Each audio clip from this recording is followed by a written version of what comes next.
Hello, welcome to the Besties podcast where we look at everything and anything, mainly fandom and OC content. I'm Pringles and I use they them pronouns. I'm R and I use any pronouns, and today we have part two of our OC introductions. That's right. So go watch part one if you haven't yet, preferably. It'd probably make a lot more sense. But Yeah. anyway, I thought you could start. Kind of switch it up. Yeah. So, um, have you decided which one you're gonna start with this time? I think I'm gonna start with actually okay. I was about to say one of them, and then I'm like, wait, actually, which one should I start with? I might start with Indigo, my Okay. Star Wars OC, because I think that's like the next point of connection before Yeah. we end up, completely drifting apart in opposite fandoms. Yeah. So, yeah, Indigo. Okay. This the universe we're in is the Star Wars sequel movies, but there are connections to like the whole universe because I'm a major nerd in case you couldn't tell. And so her name is she just goes by Indigo. Sometimes she goes by Indy Mhm. as a nickname, but she doesn't have a last name. Well, okay. The fic that I wrote for her is called Bolts and Blasters, and she does get a last name. Like she does originally she doesn't have a last name because she doesn't know who her parents are, but then she does find out. But I'm not going to say that here because it's kind of a big plot point in the fic. So if you want to find that out, read Bolts and Blasters. I feel like this is a lot of what I said for Symphony and Robin, but that's what it is. Yeah. If you want to find out all of the details, because it's kind of a big plot point, but she is about 5'5". She has auburn hair, but it whitens prematurely, so she's got like streaks and patches of white in her hair. Ooh. And then her eyes are dark blue, which is why she named herself Indigo. Because her eyes are like that dark, not purple, but like dark, dark blue. Yeah. So she grew up on Corellia, the same planet that Han Solo's from. Okay. Um, and the long story short, again, trying to avoid too many details, is her parents had put her there as a baby because the war was going on and they had to go and attend their duties, basically.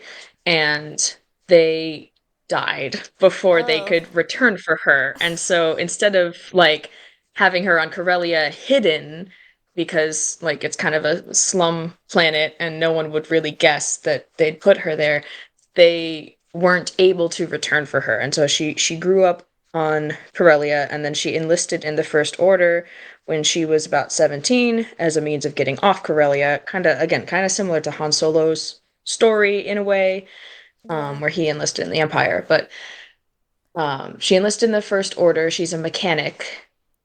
That's And so helpful. she was, yeah. And so she was sent to Batu for a while. She was planetside for about 18 months. And then she was placed on, oh, what was it called? The Finalizer? Is Mm, like she was moved to the finalizer, one of the star destroyers, and then okay. once the finalizer was destroyed, she was then moved to the Steadfast, which is the star destroyer in definitely the Rise of Skywalker. Might have been introduced in the Last Jedi as well. It's been a while since I actually watched through the movies straight through. Um, and it's not like the ships have distinguishing markings; they're Yeah. just star destroyers. But she was moved onto these star destroyers. Trying to think of what else. She has a pet. Her pet's name is I Zero, did and know his that. species. Yes, his species I completely made up. It's like the Um, fox thing with yeah, crystals, right? I Rainbow it is crystals? sort of it's you're right about the rainbow. It's not crystals, they're Oh, feathers. right. Sorry. It's been a while. You it has. Yeah. You're thinking, I think, of the crystal foxes from The Last Jedi on that salt planet where like the Yeah. salt crystals grow on their fur. This is not. It's similar to that. It's very similar to that, but it's not that. I completely made up this species. I call it a Corellian ferret, Yeah, but basically it's sort of, yeah, sort of like a ferret, raccoon type creature, except because this is Star Wars and, yeah. biology just goes out the window. He has scales and feathers. So like he's got silver scales over most of his body, and then sort of like a ridge of colorful rainbow colored feathers down his head and his spine and a Nice. tuft at the end of his tail. Yeah, Yeah, see, and so like, he's sorry. no, go ahead, go ahead. I was just gonna say I knew who you're talking about because I had seen a drawing of him, like, I don't know how long it's been, but I was close, but it had just been a while since Yes, I've you were seen the close. picture. Yeah, I drew that drawing like a year ago, and I mean, I liked it when I first did it, and I'm definitely glad to have a visual, like an actual physical visual Yeah, representation of it so that it's not just all imagination. But I don't know, I'd probably redraw it eventually. that's how I am with I my just older want I just drawings. yeah, I just wanted something out there that like is sort of similar to what's in my head so that anyone who reads the fic can kind of be like, okay, yeah, this is at least what it's supposed to look like. Yeah. Um, yeah, so he's basically a work animal. He's about the size of a small cat. So he kind of perches on her shoulder, or she'll carry him, or he'll Oh, sit on her hips or something, and help her. Like he'll retrieve the tools when she drops them and that sort of thing, and he can get into the small spaces. oh, that's such a cute, I cute little guy. Yeah, he really is. I like giving my characters pets. That was also something that I completely forgot to mention when I was talking about Robin, is that she Yeah, has a cat. She has a cat. Yoda. He's yes, Yoda. Kind of fitting that we're talking about Star Wars then. Uh yeah, her cat's name is Yoda. He is a Cornish Rex, and he's got like a black and white tuxedo coat. You can maybe find a picture of it like to put up on the screen. Yeah, I probably will. Um yes, I would appreciate that. And then Yeah, I guess I could nice. send you the picture of that I drew of Zero or not. Honestly, I it think I doesn't matter to could. me either way. I think I could find it, but I mean, yeah, like it'd probably make my job easier if you just send it to me Yeah, afterwards. because I linked it in one of the chapters of the fic. I can't Yeah, remember which chapter, but I'll find it. I was gonna say. um, but yeah, either way. Sorry, I was just clicking through my tabs like I'm gonna find it now. Like, no, I'm in the middle of discussing this. I'm not. There's the ADHD for you. Yeah. My brain's like, oh, I'll just pull up the chapter and find the picture and send it to you before I forget. It's like, no, I'm in the middle of this character introduction. Can't do that right now. Yeah. Okay. So that's let's see. And then more about Indigo. She is force sensitive. At first her power is fairly weak. Yeah. Because she's basically her father had placed a force shield over her mind, again, to try and hide her. Yeah. So it kind of dulled her abilities up until a certain moment in the fic. Basically, okay, I don't know why I'm hiding that part. Kylo Ren breaks through the shield. He's trying to investigate who this other Force user is, and he finds Yes. her and sort of breaks that mental shield. Because he's got so much tact and so much careful control of the Force. Yeah.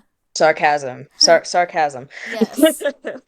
Um, yeah, so she's a Force user, and then she is paired up. She's in a relationship with General Hux, I knew Armitage it. Hux. What? You knew it. What Well, I what does couldn't. that mean? I just meant I know that he's like one of your guys or whatever. So He is. That's true. I knew it was with And one of that's your Star Wars characters, like, or you just have one. I just have the one that I've written about so far. Oh, Yeah, okay, yeah. Maybe I got I've been confused. toying with the idea of making a few more, but that's Indigo's the only one right now. Okay, yeah. Sorry, I got No, it's confused. okay. Okay. That's fair. There's a lot of OCs to keep track of. Yeah, I can barely keep track of I've my got my own. yeah. Um So yeah, and that Bolts and Blasters is absolutely a slow burner. It was kind of like my biggest attempt at like an actual slow burn piece of Yeah. writing.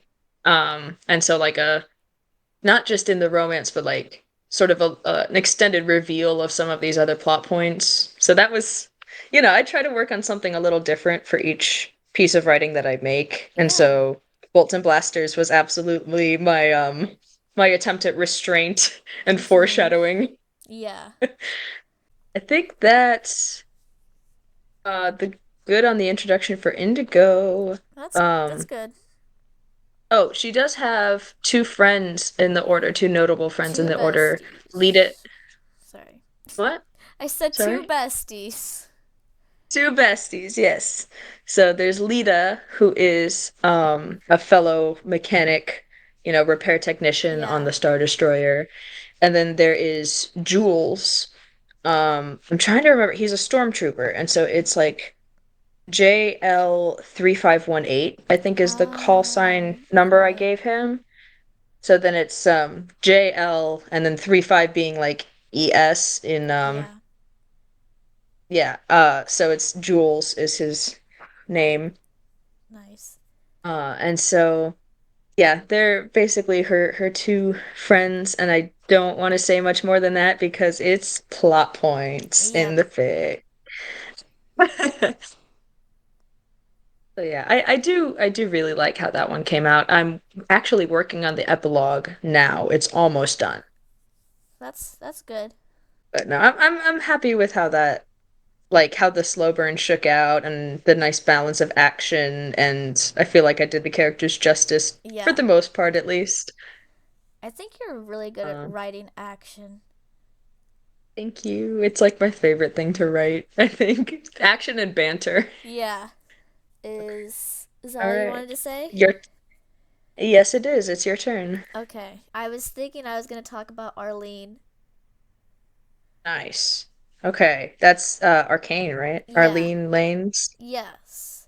So, This is like a quiz. I'm like trying to figure out how much I remember about Euro Seas on top of balancing what I remember of my own. oh, yeah, it's like, Makes up for that U quiz that I did, right? yeah.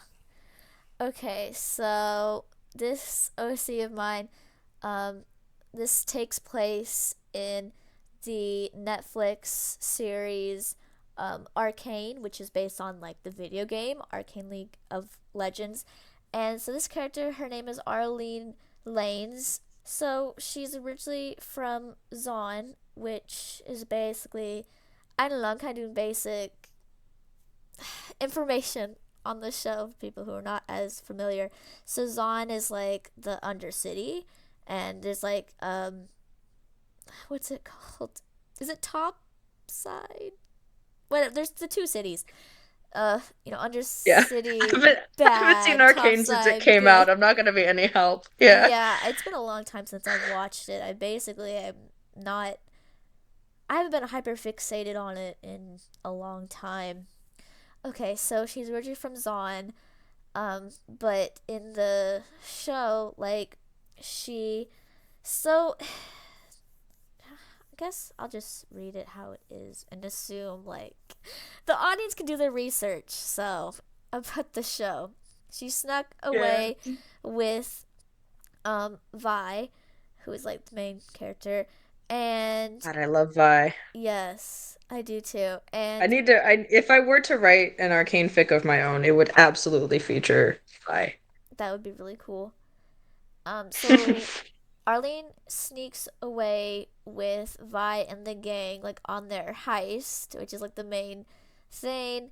Um, and because they didn't know that she came along, she was left behind. And this happens when she's like 7. Pretty sure, yeah. Like she was pretty young. Man, with She's like the from. dark Hey, backstories. hey. You have It's the not that. darkest back. I mean, I did just talk about my character who was left behind on like the worst planet in Star Wars, but you know what I Oh mean. gosh. Dark No! backstories, bestie. I was about to say no one dies, but then I was like, wait, I can't not. Like, I guess I can't say that. But Well, you anyway. just did. No, but she did. I'm messing with you. I'm messing with you. Okay. So anyway, so she was left behind. No one like then died. Okay, just clarifying.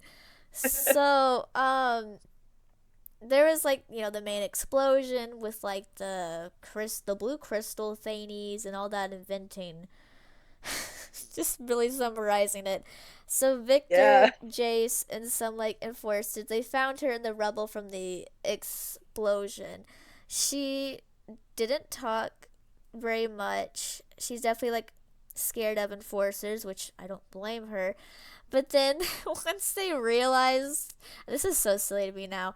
Once they realized that basically she wasn't involved with the crime because she's like 7, 7. Yeah. they were like, okay, well, she's good to go or whatever. So then, a few days, I guess, yeah, the gang, they had realized that she was missing. I mean, it didn't take a few days for them to realize she was missing. It was more like the few days they had been searching, I guess, in that time. Mhm. And then they thought, well, maybe she had somehow wandered off into Piltover. Um, so Vi wanted to. Because 7-year-olds can do that. I don't know. I mean, I feel like the kids in Zon are pretty like independent. That's true. They're pretty hardy little dudes. Yeah, I mean, think about like Victor when he was a kid. He was just doing his Yeah, own thing or whatever. So I don't even know how he that's ended true. up in Piltover. That's a whole other story, I guess. Anyway, so Vi wanted to search Piltover for her, but wasn't successful. And then she had to make a really hard decision and realized that, like, well, Piltover is like a dead end, basically, and she didn't know really like where else to look. So, in the meantime, she had to stop searching and kind of just hoped that maybe she was found and taken in by some people, and that just that she was okay. And just definitely, I feel like a lot of gosh, this is terrible. A lot of just guilt over that. I have not written for this character in a while, so maybe there could be a thing in the future where she realizes where she is and it's all good. But anyway, so Yeah, that there happened. there needs to be like a bell I can ring every time your backstories get darker. Um, like Oh my just out of nowhere, gosh. you add some little to it. Eventually, she just gives up, ding ding ding ding ding, Hey, and hopes some other family has taken her ring, ding ding ding ding ding. I can I can think of worse. I've seen worse by other people at least. Somehow. So, um back like in Piltover, they didn't really know what to do with this kid.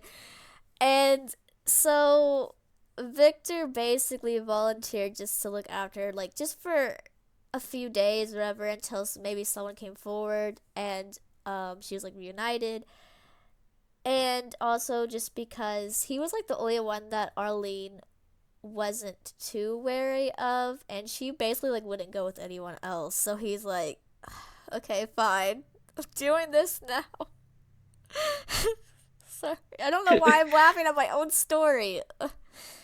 It's just, I don't know. There should be a separate bell for all the like you're a father now characters. I have way too many of those. It's like my favorite trope, I guess. It's a good It trope. really is a good trope. So let me see. Is that all I mean, I have a fanfic, and I will, I guess, link it. I'll add it in because I can't. Is it just? It's been so long. I'm trying to remember. Maybe it's just called Look After, but It is just called Look After. okay, yeah. I feel bad for forgetting my own writing, but I haven't No, written that's for it okay. in so long.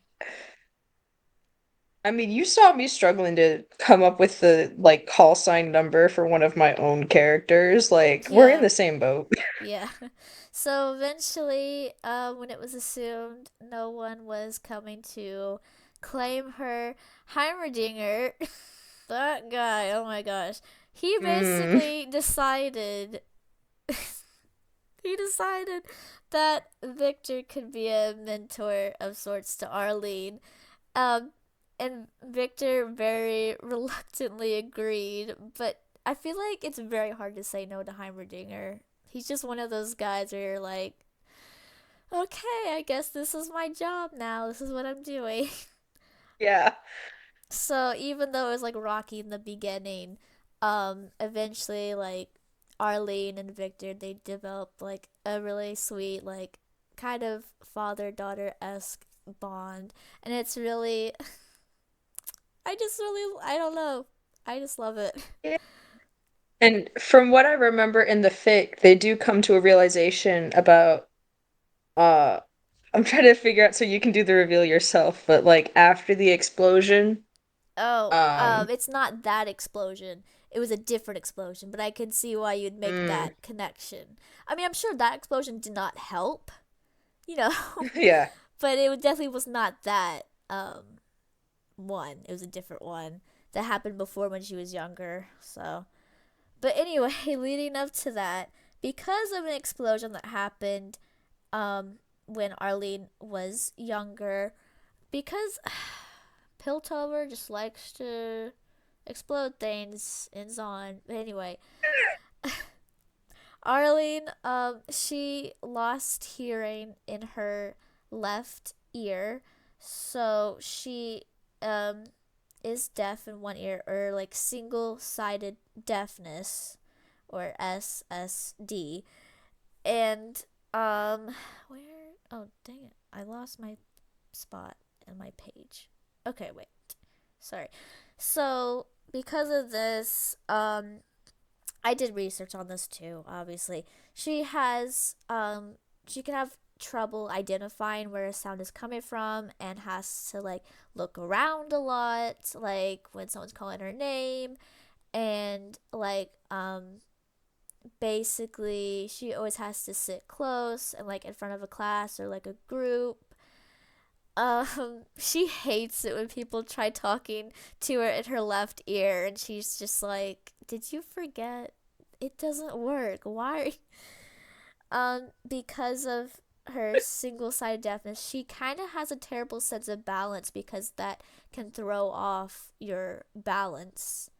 From Mhm. what I've read, um, she has tried hearing aid type devices, but they don't help enough for her to like consider wearing them all the time, especially because I it's a bit difficult because it's like a fantasy world, so it's kind of like how much technology do they have, etc. Like it's very steampunkish, but anyway, she's just Yeah. not that's I not trust for me, her. I've been there. She prefers to read people's lips, but she does know a bit of sign. um Yay. she kind of talks like unintentionally loud most of the time because it can be difficult for her to hear how loud she is, so she kind of tends to struggle with that. um and that might be a reason why she kind of tries to refrain from talking like a whole lot, mostly with people that she's not familiar with, because she doesn't want to get in trouble, and people can be mean, and People can be they mean. really can be. So that definitely I feel like is a part of just a little bit of like her initial shyness. Um, Yeah. let me see. So another little like I guess tidbit is the clothes that she was wearing during the explosion and break-in. They were obviously badly damaged from the explosion, like just kind of tattered, and you know, Yeah. and they could not be fixed to wear again.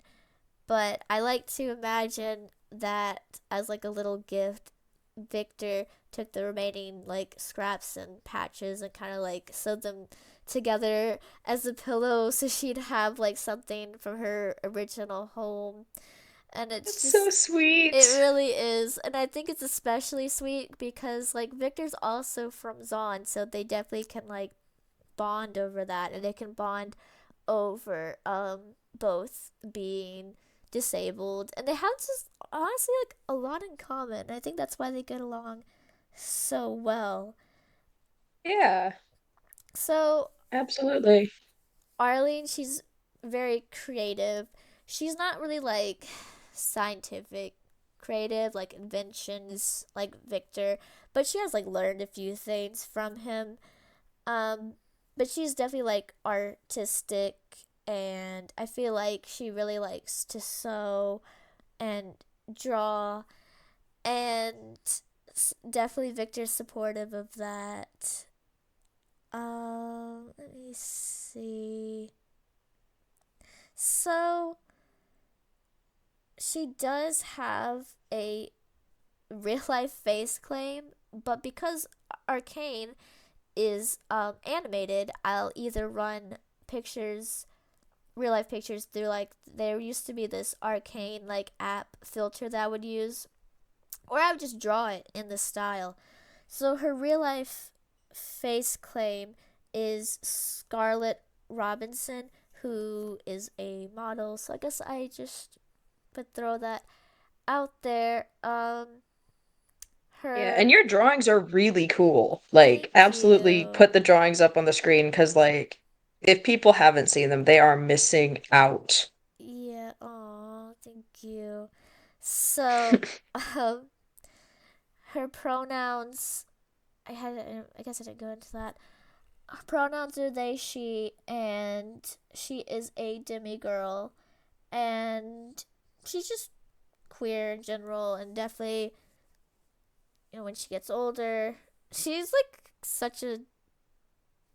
I feel like when Arlie becomes a teenager, it's so just it's a lot more like shenanigans, just general chaos.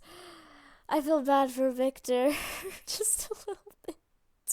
But anyway, so in the fanfic, there is a big plot point that I guess I won't spoiler. I'm doing the Mm. the R I'm method. rubbing off on you. Yeah. Yes. But basically, I will say if people are familiar with the show, they'll know um, that Victor had he like this. I don't know. It's kind of It's hard he to figure out how much you can say. yeah. So in the show, Victor gets sick, and it becomes a really big issue in the show. But in this AU or fanfic, I will say that they do find a better solution. I won't say what that solution is, but I will say that it does exist, and you have to read the fic. So I think Yes, that's read the fic. all. It's fantastic. Aw, thank you. I think that's all I want to say about Arlene. All right. Okay. So it's back to me then. Yep. I have to figure out who I'm describing next. I think I'm gonna describe Madison next because Okay. she's another one of my prouder OCs. I say that and Yeah. then like I love all of them. So, Yeah. I but get I do that. I do really like Madison. Okay. So we're jumping back to X-Men because that is where I write most of that's just where I write most. Yeah. Surprise, surprise, not. They handle practically an X-Men. And so this is the James McAvoy timeline movies. The fic takes place about a year after First Class.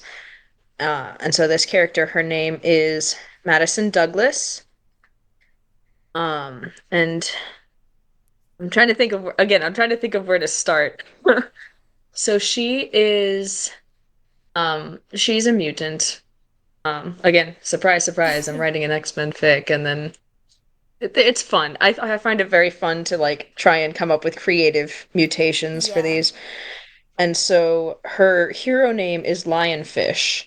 And so her Ooh. mutations are her her mutations are modeled after tropical fish, mostly lionfish, although there's like one element that actual lionfish they can't do, and that is camouflage. So she is able to camouflage herself and she takes on kind of a mirrored appearance. So if you think of Oh. Emma Frost in her diamond form, it's a little bit like that. Okay.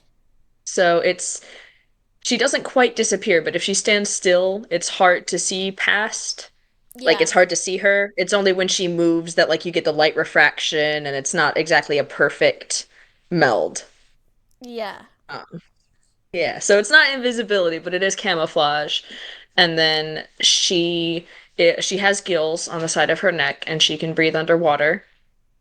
Um I actually like I've been toying with the idea mostly she in the fic has breathed fresh water, but I'm Oh. debating with the idea of like is she able to survive in both? Is it only fresh water? At least that she can breathe and filter through her gills. Obviously, she'd still be able to swim in salt water because she's Yeah. effectively human, but you know. And I think I've come to the conclusion that because this is X-Men, she is able to like breathe both fresh and salt water. She breathes fresh water because that's the plot of the fic. Like she lives in Vermont, in like a campsite, and Oh, there's a okay. lake, and that's where they find her. And so it's Yeah. like, yeah, she can breathe fresh water because she swims in the lakes and stuff. But it would make more sense as a tropical fish mutation that she could also breathe salt water. I don't know. It feels like a very weird thing for my brain to get fixated on, but like, you know, real life fish, it's one or the other. Like you Yeah. can't put a saltwater fish into fresh water. They'll Yeah. bloat. Like it doesn't work, and vice versa. So, it's pretty much only the bull shark, from what I hear, is like the bull shark and a few other limited species that are able to survive in like different concentrations of salt. Yeah. But They're yeah, just magic. that was such a tangent. I'm such a zoology nerd, but that was either way, fresh and salt water. She has gills on the side of her neck. That's the end of that. And then she's resistant to extreme temperatures. So like Oh.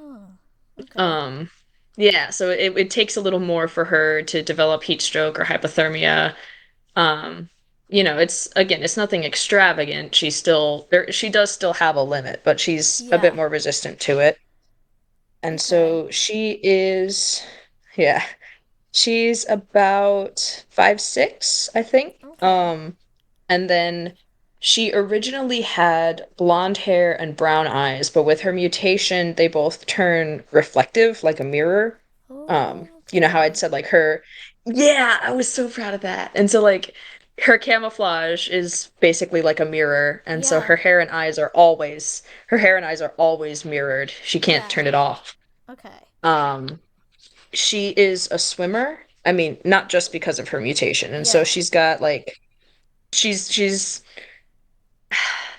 there's some of this that like okay, she lived in the wilderness for 5 years. Man. As a result of some like traumatic experiences, she ran Yeah. away, and she ended up living in the wilderness. And so at the start of the fic, she's like not malnourished, but like she's skinnier than Yeah. she should be. She's underweight, but Mhm. she's a swimmer, so she's got muscles in her back and shoulders. Like she's got one of those swimmer builds. Yeah. Um, and then she has, aside from the gills and the reflective hair and eyes, she has like coral colored, like arrow marks going down the outsides of her arms, the sides of her legs, like down from the thigh to the hip to the knee, basically, Yeah. and then down her spine. So those are supposed to emulate like the lionfish stripes. Okay. If you put a picture of the lionfish up on the screen, it might help a little Yeah. bit. But so they're flush to the skin. If you think like Angel Mhm. Salvador and her wing tattoos before she Yeah. unfolds them, Yeah. yeah, it's like that. So like except they don't do anything. They're just markings. Mhm. Um, but those are that's her physical mutations, her physical appearance. That's really Um, cool. yeah. Oh man, like I said, she's one of my prouder OCs. I really do love her. Yeah. Um, and so she's a survivalist. Namely, like I said, they at the start of the fic, they find her in like an abandoned 4-H camp in Vermont. She's the only one living there.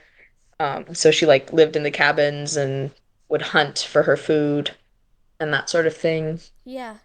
She has these two glass knives. So like they're super sharp, but they're made of glass. Wow. Um, yeah, her dad was a sculptor and had made them for her. And so when she ran away from home and started living in the wilderness, she started using the glass knives. They're like her primary weapon. That sounds really cool. Yeah. Um, and so she also has a pet. Um, about halfway through the fic, she maybe not even halfway, but she adopts a wolf dog named Oh, Bravo.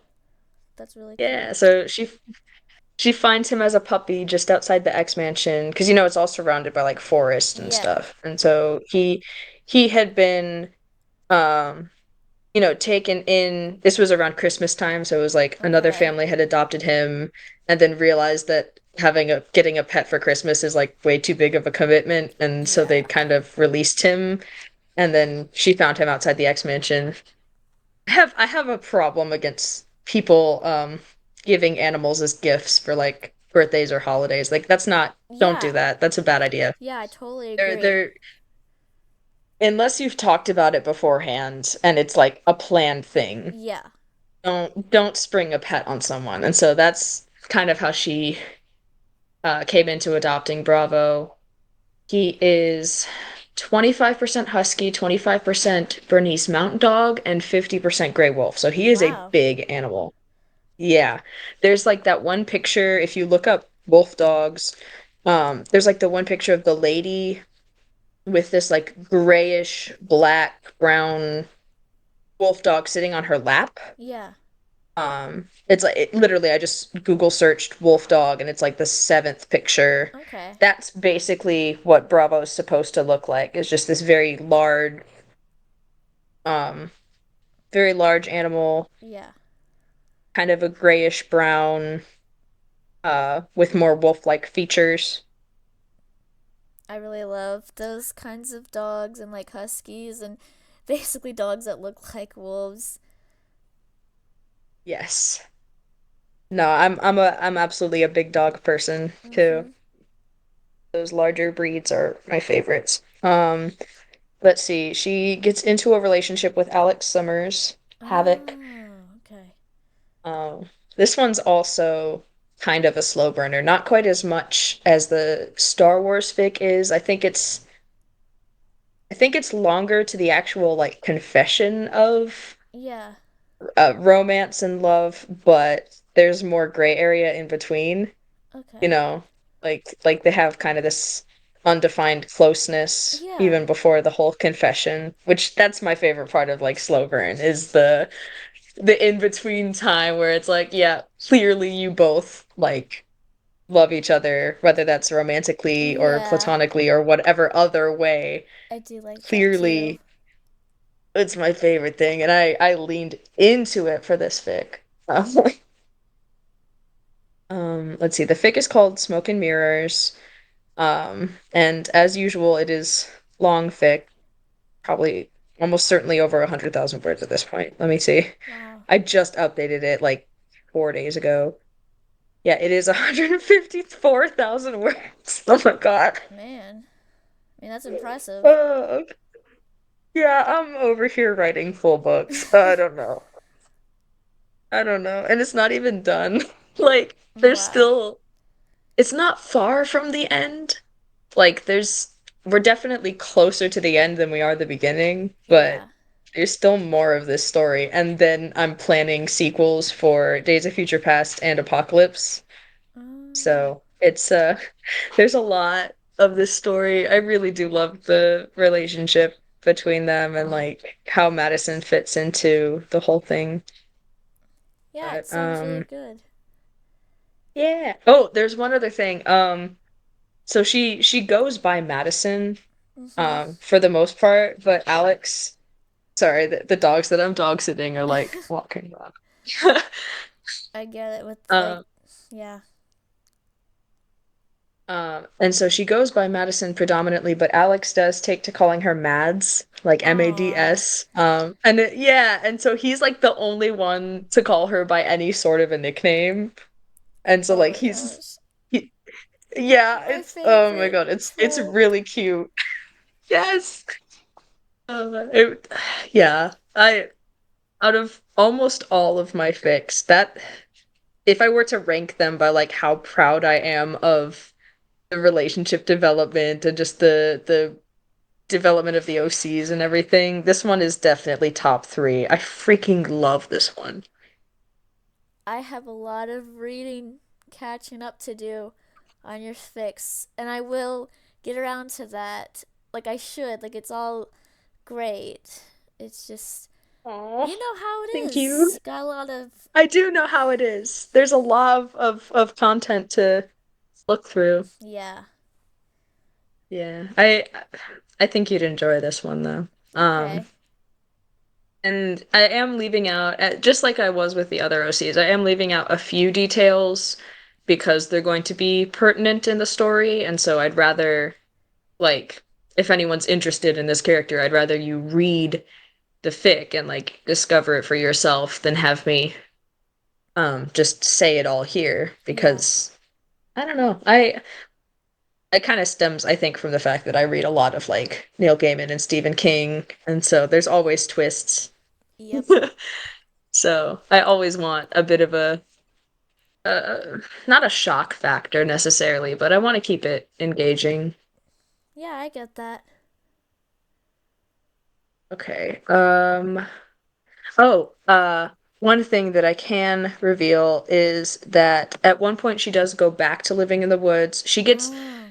They, they find her in Vermont. They're fighting the Brotherhood at this abandoned 4-H camp, and she kind of steps in. And when the Yeah. Brotherhood leaves, she meets up with the X-Men and kind of gets introduced to them. And then the Brotherhood comes back the next day when she's there alone. And so she ends up injured. She goes to the X Mansion and recovers. Like Yeah. they drop her off. You know, like Azazel teleports her to their front door. Um, they don't want her to die. They just kind of Yeah. wanted to teach her a lesson here. Oh. Um, and so she goes back to the X Mansion. She heals up, and then she ends up going back on the move. Uh-huh. Not back to her spot in Vermont because that's been discovered, but like Yeah. she starts heading south through Kentucky, through Tennessee, like the southern states, and then she runs into these triplets. Oh. Uh, yes, so their names are Hazel, Honesty, and Hope, and that's sort of like their, you know, triplets are all Interesting. born at the same time, but like oldest to youngest, you Yeah. know. Um, and so she unofficially adopts them as her Mm-hmm. sisters. Nice. And so yes, so she's like 20 at that time, and Okay. they're 13 each. Like they're all Wow. 13. So it's more of like an older sister, younger sister Yeah. relationship than it is like a parental thing. But so Hazel is able to control plants. Nice. Honesty is able to sense when someone's lying and later is able to even compel them to tell the truth rather than just Oh, sensing it. that kind of reminds me of Allison from the Umbrella Academy. I think it's Haven't seen Umbrella Academy, but I'll take your word for I it. think it's that I need character has that that's one power. that that's one that I've been meaning to watch is Umbrella Academy, and I'll Yeah. definitely get around to it at some point. But and then Hope, she's able to heal people by, well, technically she's able to transfer injuries from one person to Yeah. another, but she's able to heal people by taking one person's injury and spreading it amongst a larger group of people. Okay. So, like, if someone sprains their ankle, she can take the injury from that one person and spread it across 5 other people. And so instead of one person with a sprained ankle, it's 5 people with like a minor limp for a couple days, you Okay. know? Yeah. I will say, I introduced this character way early, but this is one of those characters that I introduced solely as a fix it plot Yeah. point thing later on, aka that scene in X-Men Apocalypse. Oh Yeah. Yeah, I mean, it's kind of obvious, or it's either obvious or it's revealed, but I'm gonna say what happens is like, he's in the explosion, which Mhm. first of all, total bull, because like there's Yeah. no way he'd die in an explosion. He absorbs thermal energy, but like with the wreckage coming down around him, he's hurt, and so she basically takes his injuries and spreads them across the entire group of Wow. mutants that are there, like all the students. And so he ends up all right because like no, Yay. Alex Summers does not die in this house. Thank you. Awesome. But so Madison adopts these three girls as her sisters, and she kind of teaches them how to survive in the wilderness, and then eventually they go back to the X Mansion. And I don't know, um there's more of like an antagonist here. Like the Yeah. Brotherhood has partnered with this basically bigger antagonist that I've created. His name is Trevor. Um, Trevor. Trevor. Sorry. Like the character from Ghosts. I think I was watching Ghosts when I came up with his name, Oh. actually. And like he has no correlation to the character from Ghosts, but I Yeah. needed a name and I'm bad at coming up with names, and so I'm like, you know what? Sure. Trevor, pantsless ghost. Here we go. Um, but that's all I'll say about him because he's the antagonist. Yep. He's supposed to be scary. So, all right. I think that's it for Madison. Okay. So, if you want to go, it's back to you. All right. I will, but I just need a really short break, and I will immediately come back after. Okay. I am back. Wonderful. All right.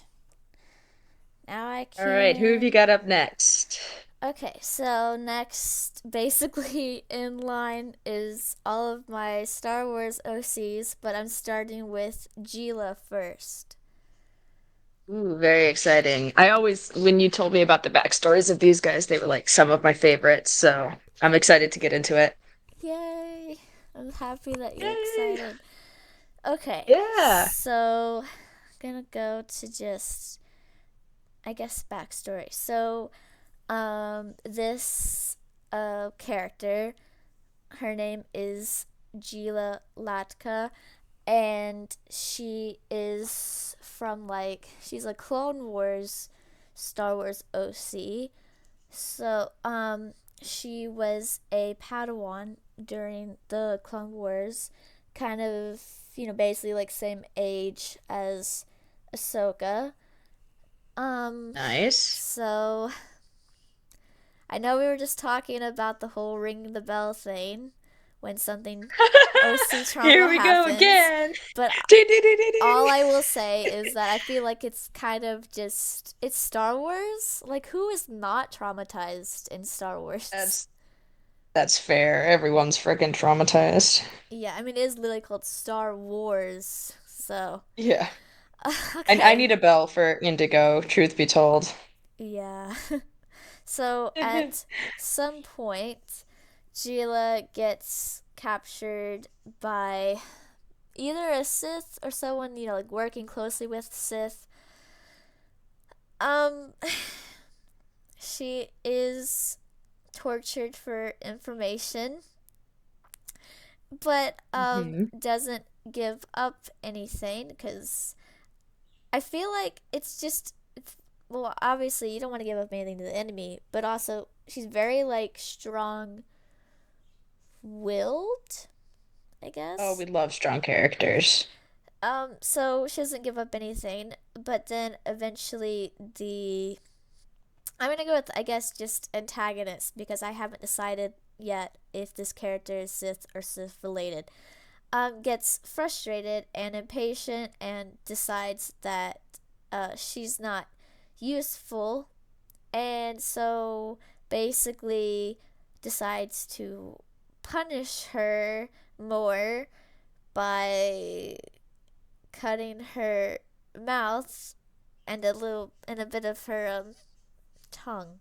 But so Gila somehow survives this, and she's found by the Jedi, but she spends a long time recovering and healing, but Naturally, yeah.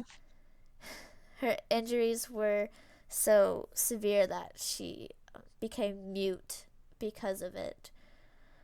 So, um, with like while in the healing process, she's obviously like she's very depressed and traumatized from what happened.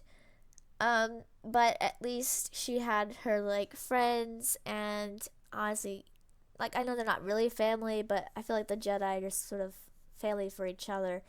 Um, Yeah. they were there for her. Ahsoka was always trying to spend time with her, and they even learned and practiced sign together. I don't know, like I know there's like a lot of Star Wars different sign languages, but you know that Yeah, there's like the Tuscan sign language, right?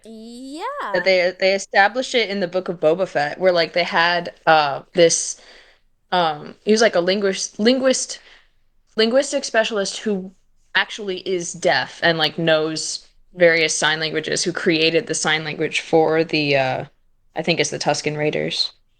yeah.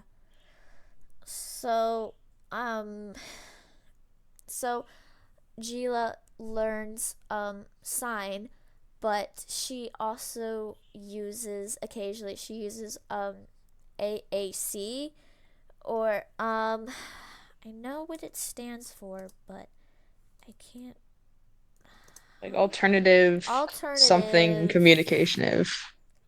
I know what it is. I just haven't looked at it in a bit. Yeah, alternative something Alt communication. I know that it's because that actually is going to come into play in one of in the heartstrings later too. it's augmentative. I'm not good at words, and alternative communication, Okay, cool. which I feel like I kind of added because well, one, it makes sense. She's mute and needs all sorts of. I feel like alternative communications, but also like it's just it's kind of relatable for me because I am autistic and there have been times where I either go like semi verbal or nonverbal and I have used AAC briefly in the past. So I've experience with it. So I think I just sort of wanted to have a character that's kind of relatable for that. Yeah, of course. You want Yeah. characters you can relate to. Yeah, I mean I feel like that's oh no, wait, what happened? Okay. Okay, but we've got Where that sorted out. So where keep telling was me about Gila then. okay. Okay, so eventually Gila recovered and she did start like going on missions and basically doing her Jedi duties again. I don't know why I had to really pronounce the U there. It's a difficult word. Anyway, so she does have a lot of like basically scarring on her face from that. Hmm. So she gets by. She's obviously still like suffering from depression and PTSD, and is kind of basically doing like the bare minimum of her job or roles, tasks. Not, I mean, she just really, it's hard. It's hard on her. Yeah, of course it And would be hard. I mean, that would yeah, take someone out. yeah. Especially because she's like basically a child when that happens because Jesus. Padawans. Again? Well, I mean, she's like Ahsoka age. So, like, Ding ding ding ding ding. Ding ding ding ding ding. you're gonna have to, like, buy, like, an actual bell thing or whatever for the Oh, podcast. yeah. There needs to be like a sound I can play on Discord. Yeah. Open soundboard. Wait. Oh, no. There's not a lot of sounds. Oh. There's the or crickets. There's not a lot of options. Yeah, that's the one, an air horn. Oh my Quack. I've I was never gonna play duck sounds. I've never played around with any of this before. Me either. I've never used Discord for like anything. Oh my gosh. There's no bell options. I probably would have to buy a bell option, I'm looking but now. Wait, that's it? there's Wait, only six. I'm gonna see if there's. You probably have to like download more Hmm. or buy more. It'd We're be. getting so off on a tangent. We're getting so distracted. Oh my God. I did not even. Neurodivergent Yeah. neurodivergent besties make a podcast. Let's see how many times they can distract themselves. Maybe for now you can do the sad horn sound. I'm not actually gonna ring the sound. I was making a joke. Okay, alright. It'd be way too distracting, I guess, anyway. It would like, be. like literally, I'm talking about, like, this child has been scarred, and then you're like, wah, wah, wah, wah. Anyway, anyway, the Jedi Council, they, like, notice her, behavior, and I don't know, they're not really quite sure what to do. Let me just preface this by saying I try to mostly stay neutral, but sometimes I am a Jedi hater. Not like just Mm. slightly. Sometimes I criticize. I criticize their methods. Okay, I think that's Agreed. No, worth. I'm with you there. Yeah. So I'm with you there. finally, Gila realizes that she can't really be a Jedi anymore. At least, like, not at that point. And so she has a meeting with the council and basically explains her situation and what she wants to do. Hmm. So they reluctantly agree, and so Gila formally leaves and tries to look for a better life, which she does. And Yay. I have this in the text, which she does and becomes much happier. Why did I say that weird? Happier, and finally gets therapy. I mean, Finally gets I therapy. get that the Jedi have basically therapy, but I feel like it's almost a tad bit. I don't know. I don't want to get too much in the Yeah. discourse, but I just don't think it's 100% sound.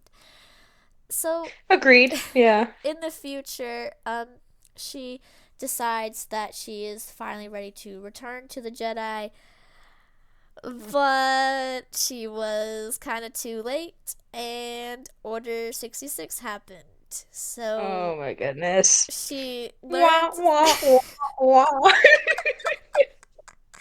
she learns what happened and tries to stay like pretty hidden because obviously kind of a target. Really Just a wanted. little. Um, so she finds Ahsoka. Yay!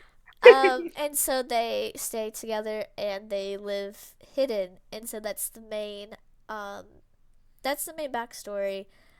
Basically, I didn't go into this too much yet, but Jila and Ahsoka, they are wives. They are my happy wives ship. I love them so much. They just get to live in like the country together, raising their weird little Star Wars alien sheep thingies, or at least Jila does. Jila loves being an animal farmer person. She loves all the animals. Yeah. Um, so I did not. I guess more basics. So Jila, she is a. I've never had to actually say this out loud before. She is a Mirialon. I think that's how you say it. Which is a type of, which is a species in Star Wars. Which basically that is what is the name Barris? Barris like Offie or something.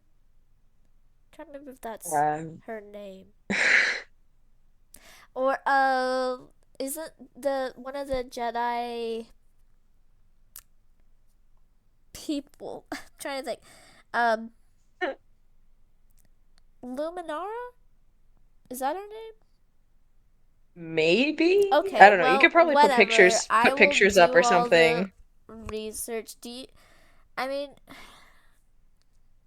so anyway, a part of that species culture is that they have the traditional tattoos.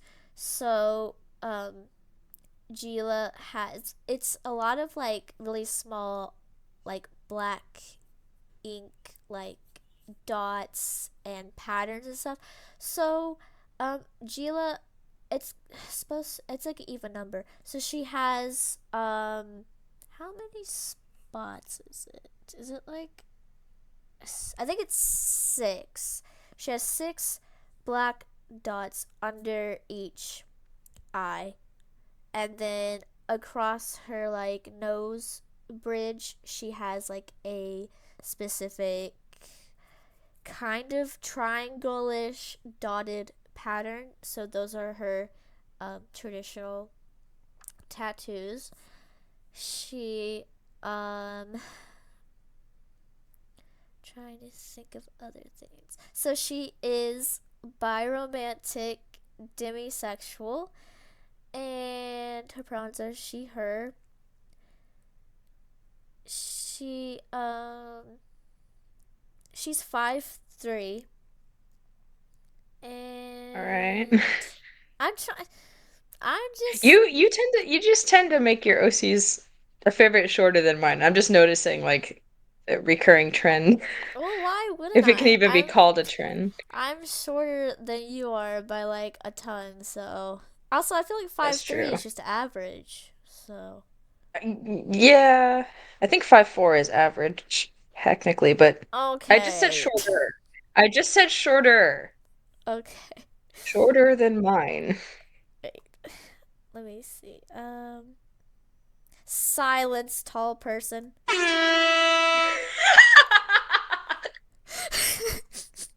I had to do it. Okay. So she is obviously force Silence, sensitive. tall person. So she's force sensitive and she's skilled with the lightsaber, and I feel like her lightsaber color is yellow, which you don't see a whole lot. So I was like, well, I think that's Yeah. kind of a cool color. She can shoot a blaster. I feel like she's kind of the that's a kind of a thing. Like most of the Jedi, I think we've seen, they like pretty much only stick to their lightsabers, but They do. Gila's like, nah. Just she like cocks like a gun or a blast or whatever. She's like, not me. She can do I'm a Jedi. she can do both. Oh yeah, that person is called Luminara. Oh yeah, I did write that down because she does not like Cool. her a whole lot. I wrote down dislikes. Oh gosh. So I feel like I've said all that I've said. Um, she does obviously have a face claim, but because of her, I guess species, because she has like light green skin. It's like she's not human, so like I Right. had to do a lot of like editing and stuff. But I think I'm pretty sure I've said basics. I think I'm Yeah. good. Okay. Also, Are wait, you doing? Oh, sorry. okay. I was just gonna add like 5 second thing. The person that did end up torturing her and stuff, she does have a name. It's Atara. And she has like Mm, one piece of art, and that's like it. I haven't developed really anything for her. I just wanted to say at least I have that detail. But she's not really like interesting. she's Okay. not a full character. She's just like, well, I need a name for Yeah. this. So that's what I did. Gotcha. Okay. So are you planning on introducing your other Star Wars OCs, or are you tossing it back to me? I mean, I do have my Mandalorian OCs or OC. So those are like the Right. That's last Star Wars ones that I have. I know, but that's what I'm kind of Okay, you're asking is like, asking. are you introducing those now, or are you Like, am I going to introduce one and then you're going to jump back to the Mandalorians? Mm, maybe I should just get all of them out of the way. Okay. Okay, so my next one, this takes place in Mandalorian time, which obviously still Star Wars. It's further down the timeline. Yeah. So my main Mandalorian character, their name is Von Call, and they are a Mandalorian. Did I read the backstory? Some of them do not really have. Like I'm still deciding on it. Um, basically, they're Okay, I guess I didn't write anything yet. So basically, they grew up. They grew up with their Mandalorian family, maybe like a smaller clan, not Din's clan or like Bo Katan, but maybe Hmm. just a smaller. I don't know if nomads is the right word, but you know. So they grew up in that Yeah, I get what you family. mean. Um, so this is kind of more difficult because I haven't really written down a specific like backstory. But one thing that sets them like apart from other, I guess, other Mandalorians slightly is that so majority of the time they keep their helmet on. It's just that they only take off their helmet like in front of people that they trust or like in a like emergency like medical setting.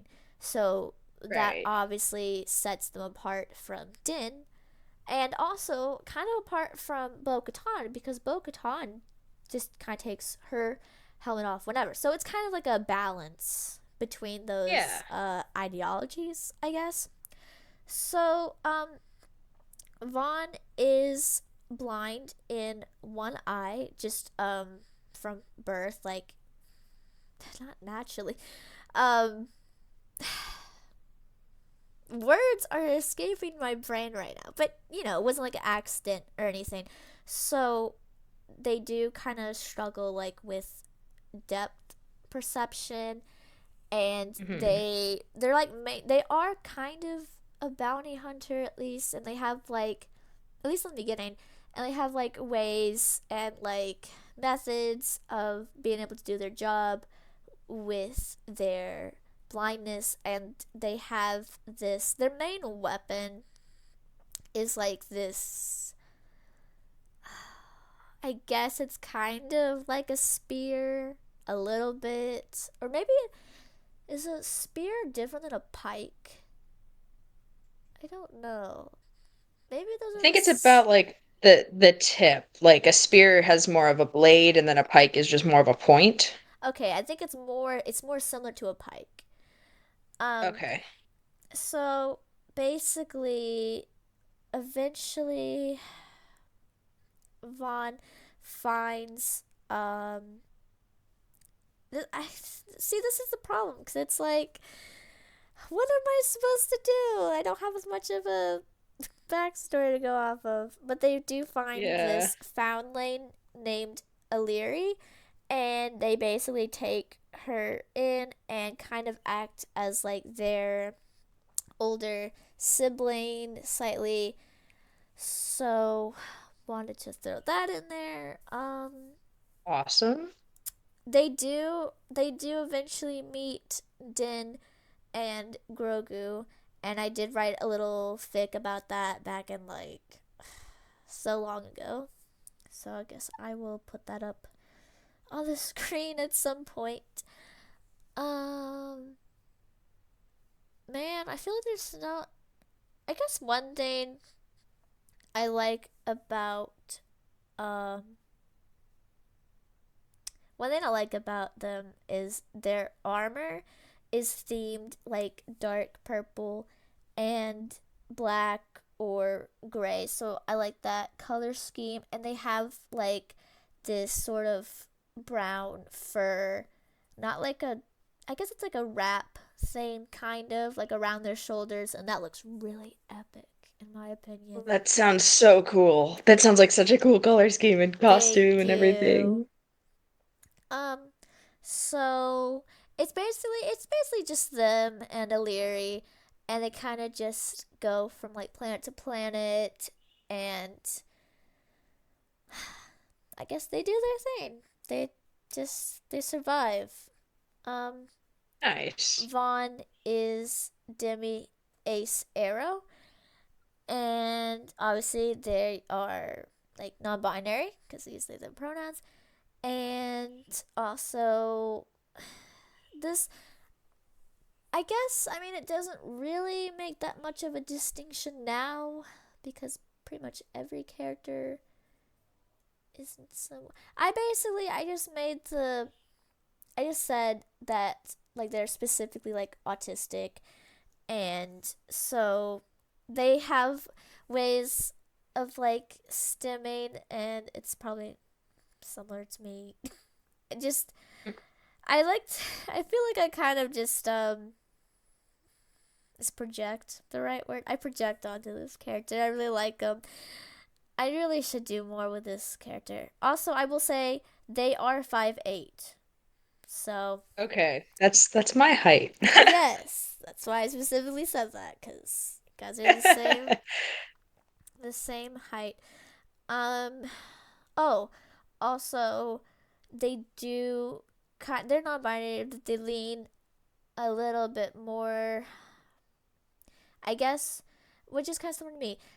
Trans mask, or just androgynous. So they at some point, I mean, obviously Star Wars doesn't really get into this, but like I kind of imagine them at some point in their just personal journey, like basically they're on space T or testosterone, whatever equivalent they have, and they have top surgery. Space So tea.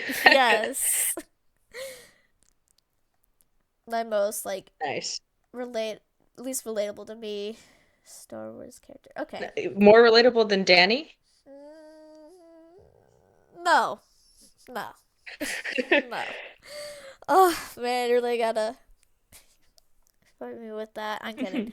Okay, I think I can't. I don't think I can say anymore about them. Like I've Okay. gone over. Okay. But anyway, I think they're great, and I should really focus on this character more.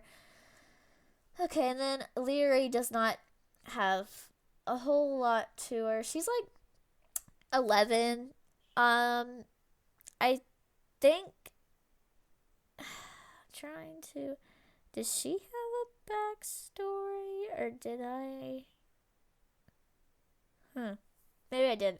But anyway, but she's found by Vaughn, and basically another Star Wars orphan story. Um, I really like their dynamic, though. Again, I need to write for them more. Uh, Yeah. okay. I think Okay. yeah, I think that's what I want to say. All So right. that's all of the Star Wars characters.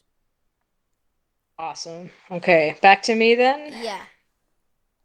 Okay, so I think I'm gonna go over my six underground OCs Okay. next. So I actually have two, and they're not related. So what I did is they're just two separate fics that happen to Okay. both be they're just both six underground because I had these two different ideas for like where I wanted it to go, and they didn't really. They're basically just two different stories that I wanted to explore. So Yeah.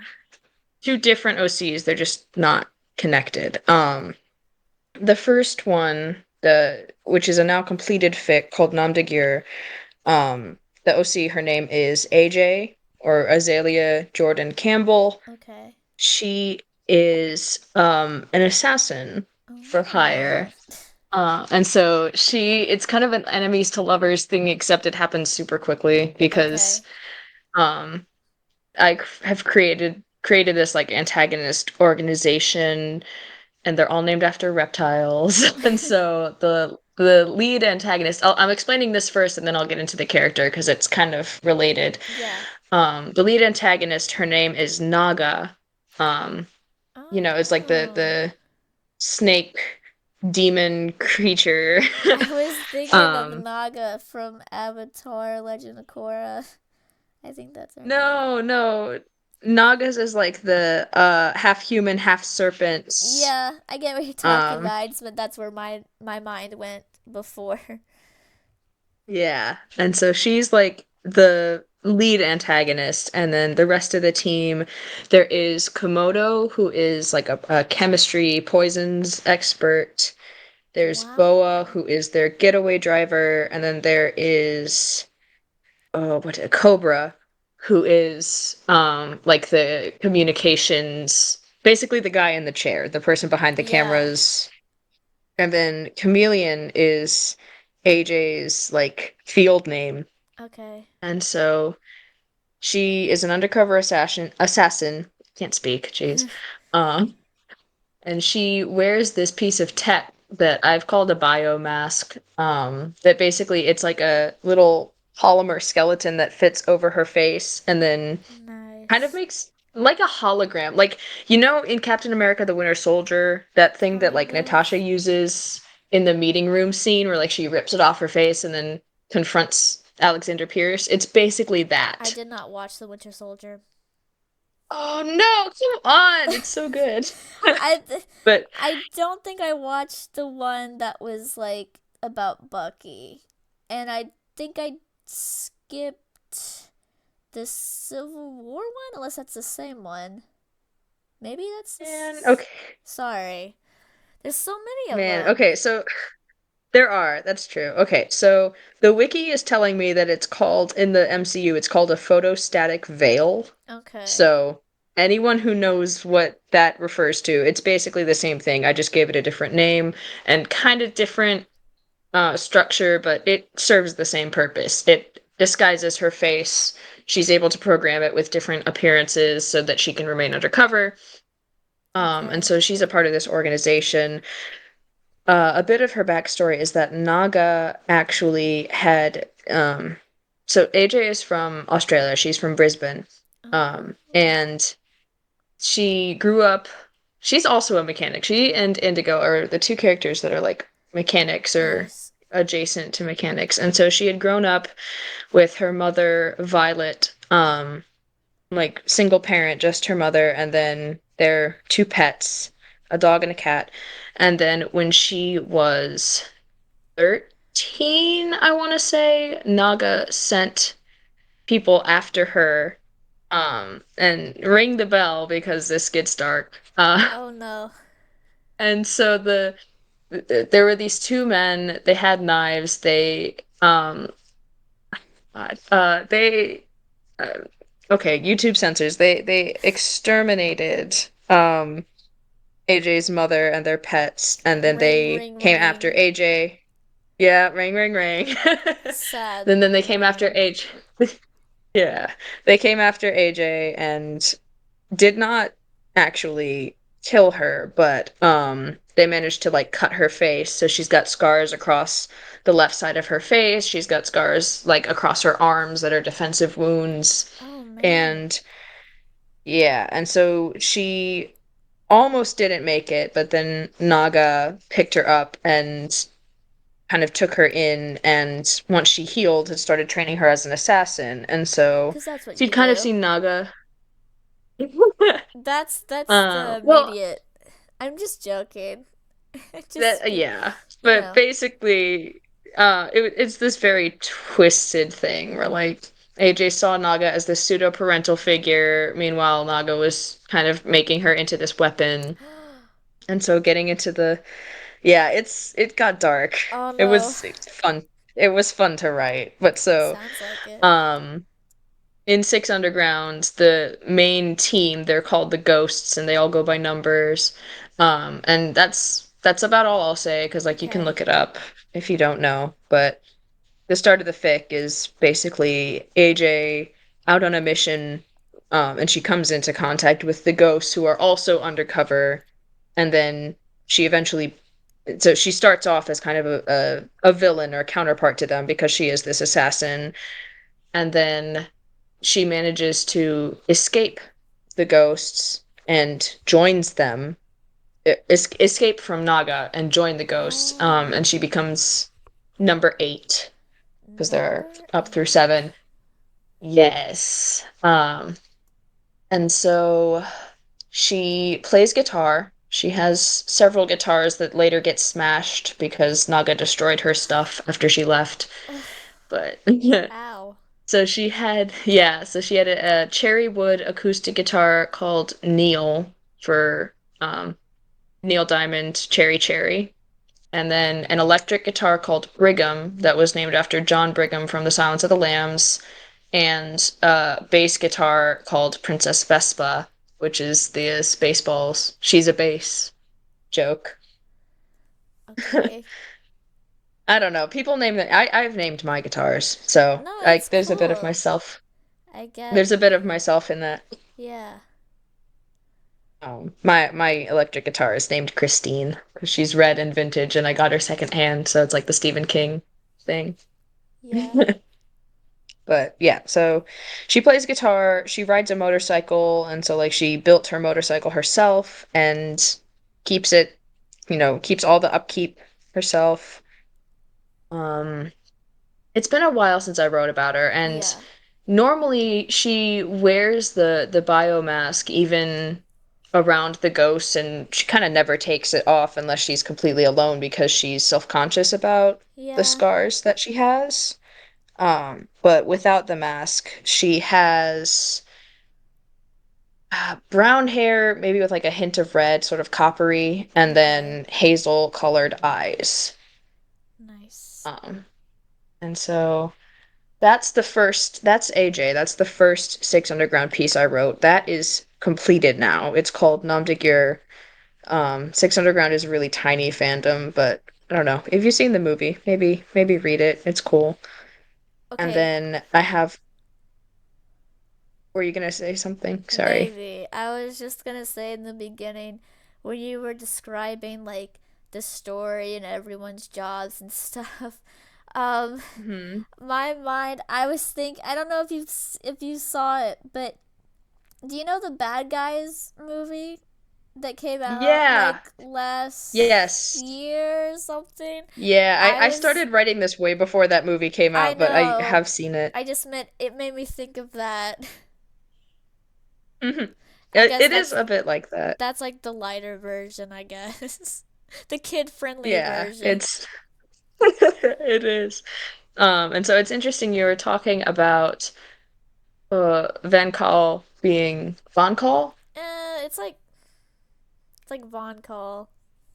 Von Call. Okay. You were talking about Von Call being half blind. AJ is not completely blind, but she does have visual impairment in her left eye, Okay.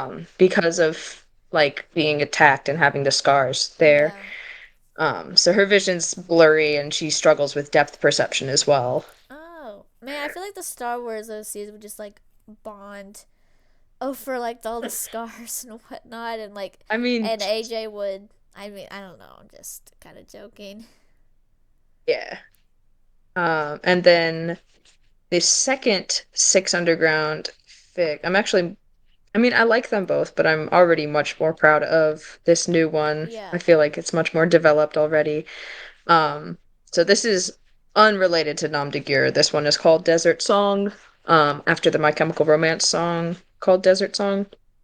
And the main character in that one, um, her name is Quinn. Her field name or rooftop name, as I call it, is Aces, like Nice. cards, like the Ace of Spades. Um, she is trans female, uses she, they pronouns. Um, and so the backstory for her is instead of being an antagonist, she actually was. It's hard to describe this to someone who hasn't seen the movie. I'm So sorry. one of the characters, it's okay, it's not your fault.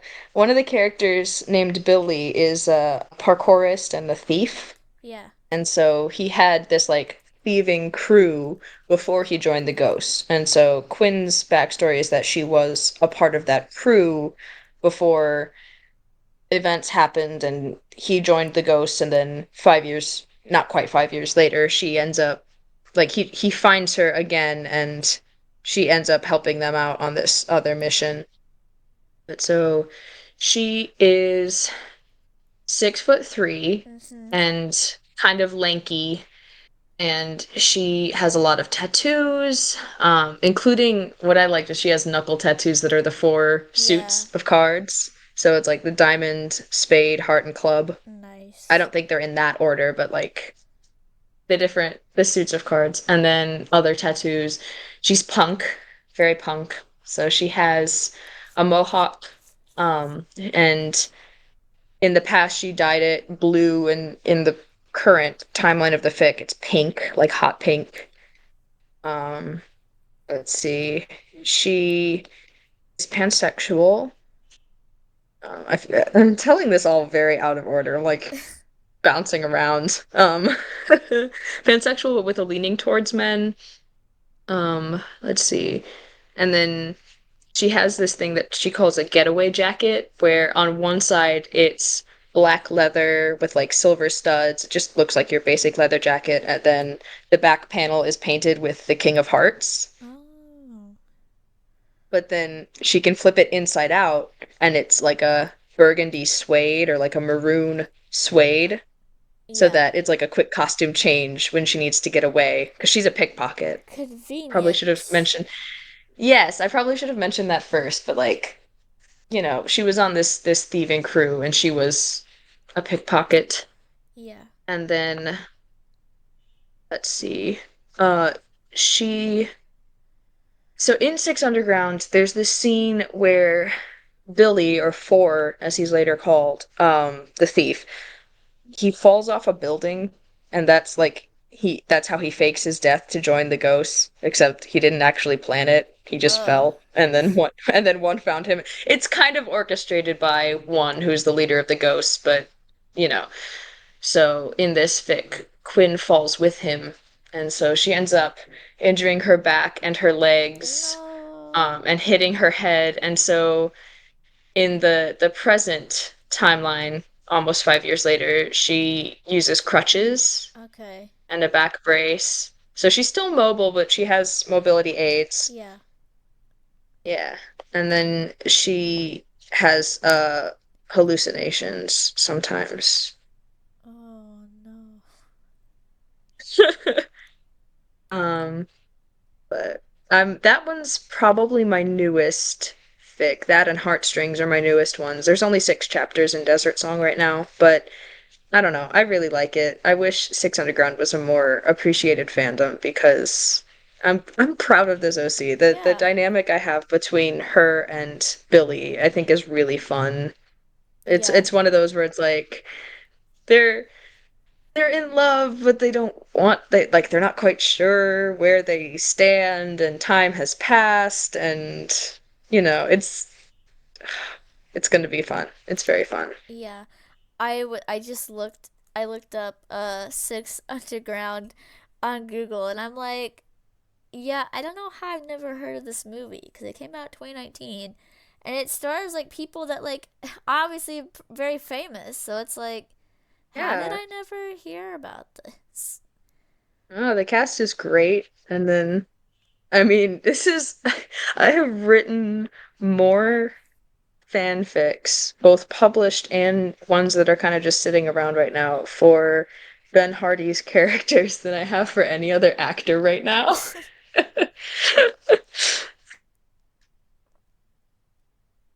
He's such a blorbo.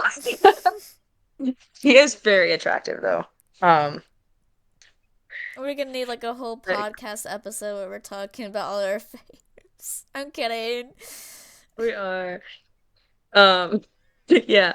Okay. So yeah, that one is still in its early stages. But I'm bringing in a new antagonist. The antagonist's name is Odin Black, and he's suspected to have this chemical weapon Hmm. that he's planning on using. Six Underground is, the conflicts are always very large scale, Yeah. so I have to come up with large scale antagonists. The the reptile team, Naga's team in the other Six Underground fic, they're like she would Chameleon or AJ would be called to assassinate like really wealthy businessmen and stuff. Oh, And then this one, there's a chemical weapon, suspected chemical weapon that they need to take out. So very large scale conflict. All right. I think that might be it for the Six Underground OCs. okay. Like I said, they're not connected. They're just two different stories. Yeah. Okay.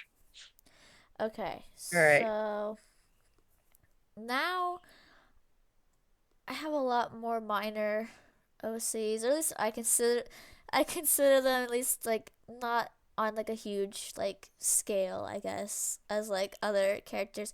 So the next one I have you I mean, I guess this is fair because I don't know anything about Six Underground, so you won't know anything about this fandom. So this next character, she is a Moomin OC. Her name is Lilia, and basically she is the kid of Snufkin and Moomin. I feel like I can't really say too much because well, one, it's kind of if you're not really familiar with Moomin, it's a lot of like how do I, how to explain this? Um so basically I used to write a few fanfics about her and her family back in like 2019, like a while ago. Um Maybe not even 2019. I don't know. So basically the world of Moomin, it's so hard to explain. It's not really like, well, no, I guess it is still Earth. It's fantasy, and it takes place in Finland because that is, that's where Moomins just in general was created.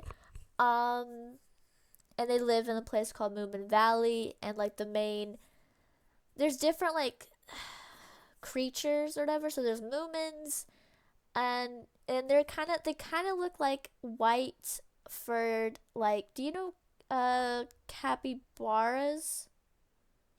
They Yes. kind of look like that. They're like trolls Okay. basically. They look like that. Interesting. And then there's the Snorks, which look kind of similar, but they're not Moomins. They're a little bit different, and they have a different, slightly different design.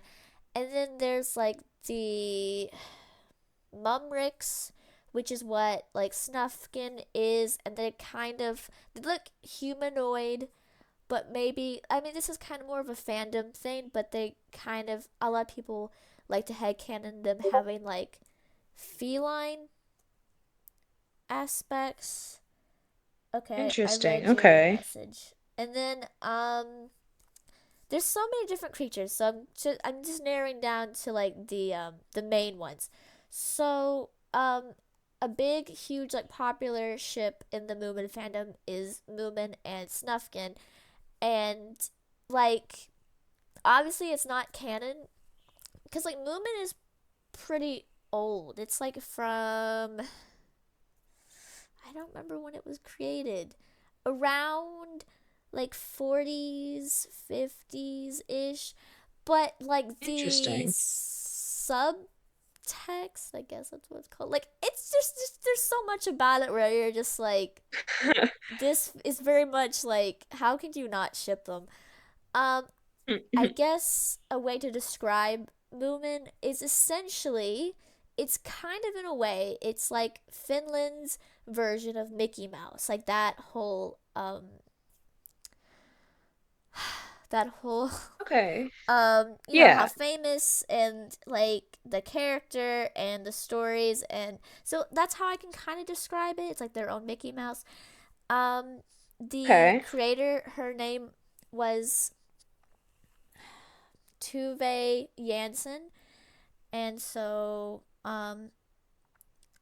Moomins have been around for a long time.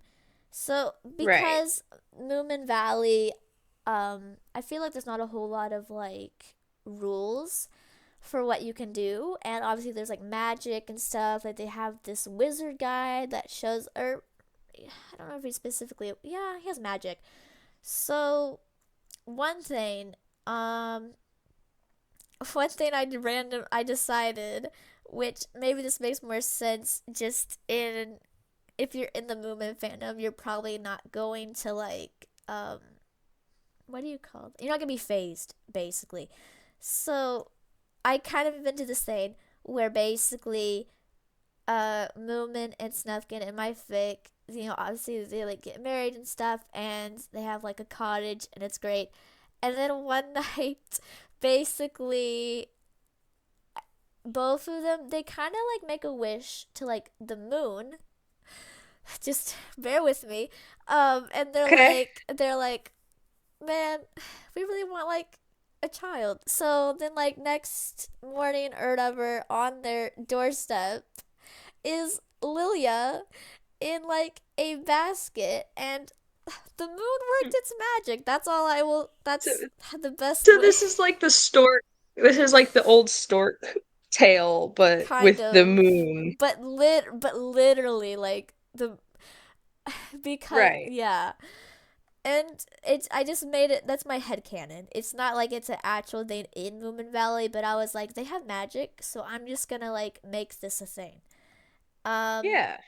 and so technically Lilia is a Moomric, which is like Moomin Mumric, so I combined those. Um Okay. she's non-binary and uses she they pronouns.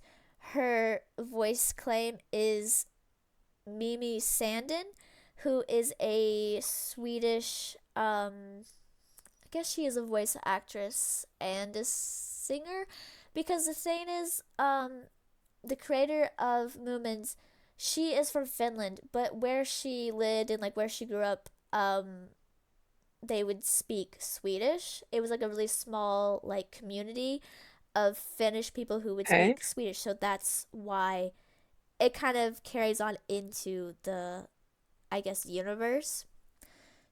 Makes So sense. I don't really have a whole lot, I guess. Um, obviously Lilia has she has a cousin named Evie, and Evie is a fan kid that I created who is the daughter of a character called Snork Maiden. That's her name, and she's a Snork, but goes by Snork Maiden. It's a lovely name. And then a character called she's called Little Mai, which is that's her name, and she is Snufkin's older sister, which I guess the name is kind of ironic, but she is small, so I guess it makes sense why she's called Little Mai. Trying to explain the cartoon, like the story behind Moomins, to someone who's never watched it is very difficult. But Oh, yeah. honestly, like I'm pretty sure all the episodes of like the 90s anime, which is like the most popular um I guess adaptation of the story, is like free to watch on YouTube, and the episodes are pretty short. So basically Movements it started out as like books, and then it has had several mostly cartoons adaptations over the years, and there's also been like puppet versions, like so many, but the most like popular one is the 90s anime. Okay. I know there's obviously the new show from like 2019 called Moomin Valley, so that's the latest adaptation. Um, Okay. so Lilia, she can. I like the idea that she plays instruments, like she plays the banjo because I think Oh, that fun. fits. And also, Snufkin, hit one of his character, I guess what he's known for, he plays the harmonica. So I feel like that kind of makes sense that she would have like her own instrument. Um, Yeah. so But anyway, I feel like it's definitely harder to like describe this story. I mean, because she's like a hybrid, which I guess that's another trope that I do is like hybrid kids. But anyway, Yeah. so she's part Moomin, so she has like more Moomin like ears, which kind of they're it's hard to like describe. Just It's okay. I'll look it up okay, if you or like yeah, you could put a picture. yeah, I'll do that. And Yeah. she has a tail, which is I think both well in the anime at least it's not explicitly talked about, but fanon wise, a lot of people headcanon Mumrics to have like tails because they're more like feline ish kind of. So both Moomins and Mumrics kind of have, well, like I said, one of them is head canon, one of them is canon. So both have tails. Yeah. Her main colors I associate with her. She wears a lot of like purple. She has this specific shawl thing that she wears that's kind of iconic, and she keeps her hair in like a ponytail. It's like it starts as like white at the top and then her hair turns brown. The rest of it, because Snufkin's hair is brown, and then she has one brown eye and one blue eye because Snufkin has brown eyes and Moomin has blue eyes.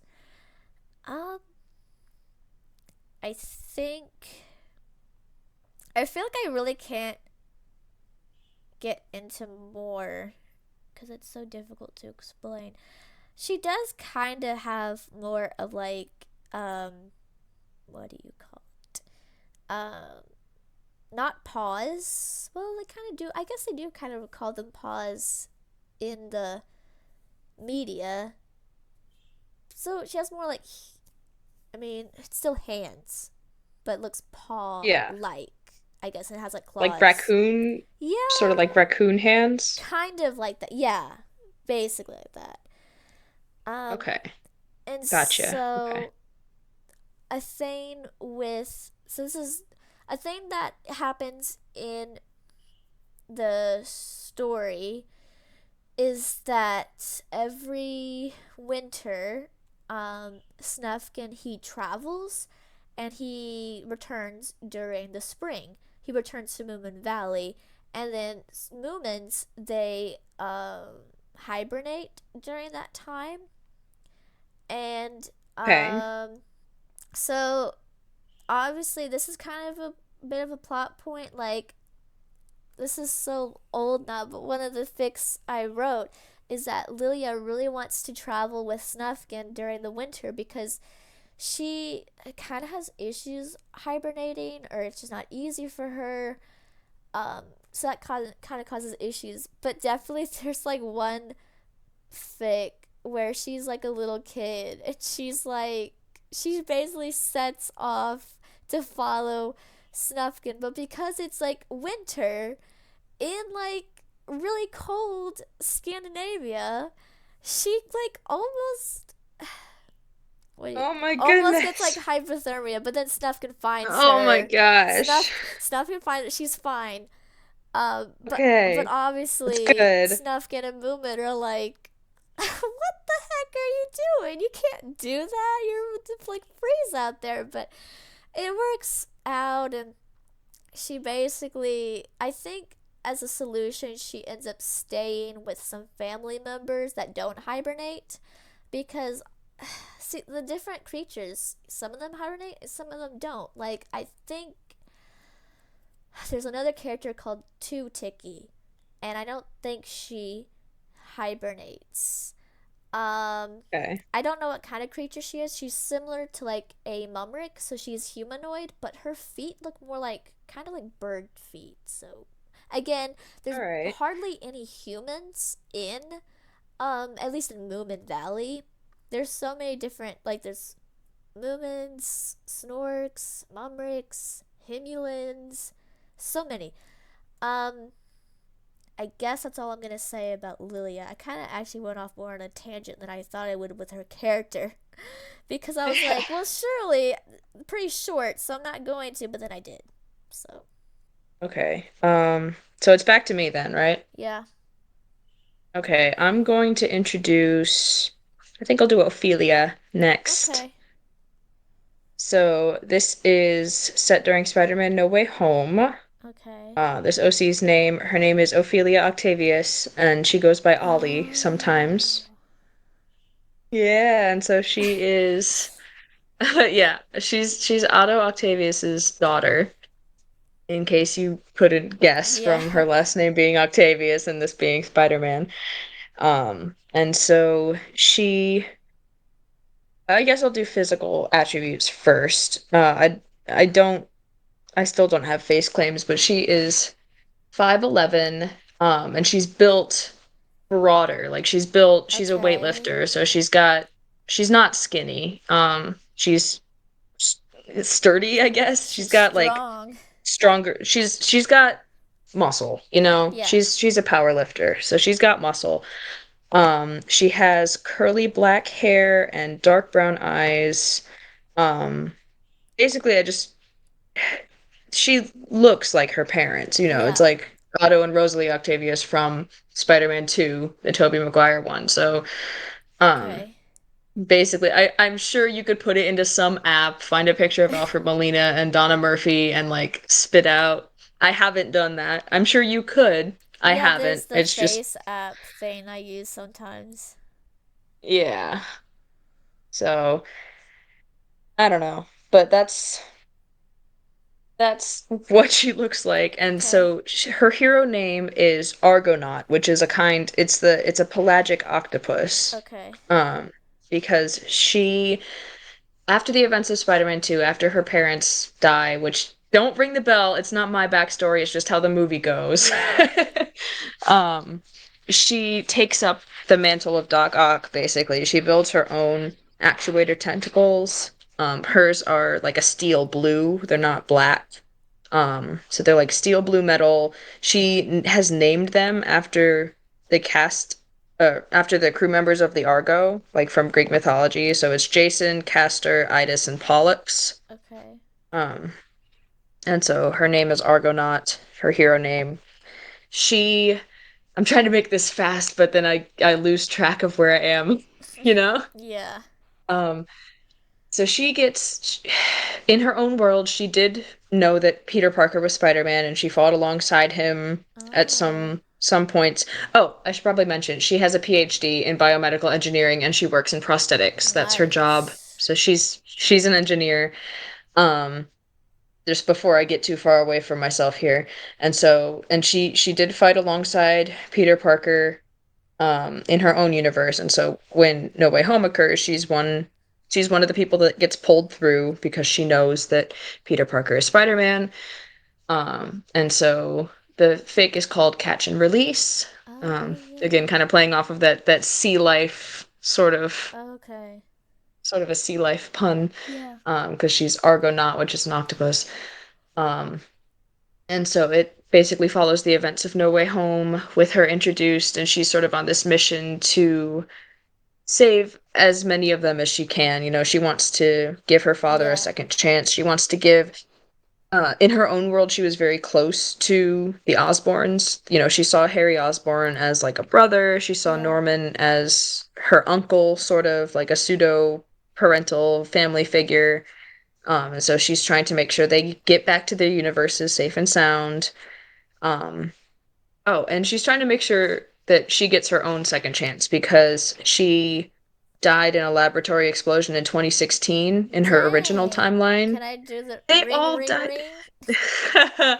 It's again, it's No Way Home. So, you know, they all Yeah. died in their own timelines and then got pulled to the Tom Holland MCU Spider-Man. So like back in her own timeline, she was working on developing a battery that would infinitely regenerate itself, or at least not infinitely, because that there's entropy and stuff, but like it had such a low rate of that like entropy, and it would give off such little wasted energy that it was Yeah.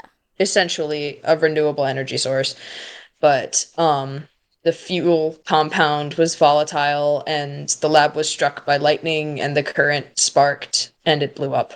Man. Yeah, there was a lightning storm outside. It's in one of the chapters. Okay.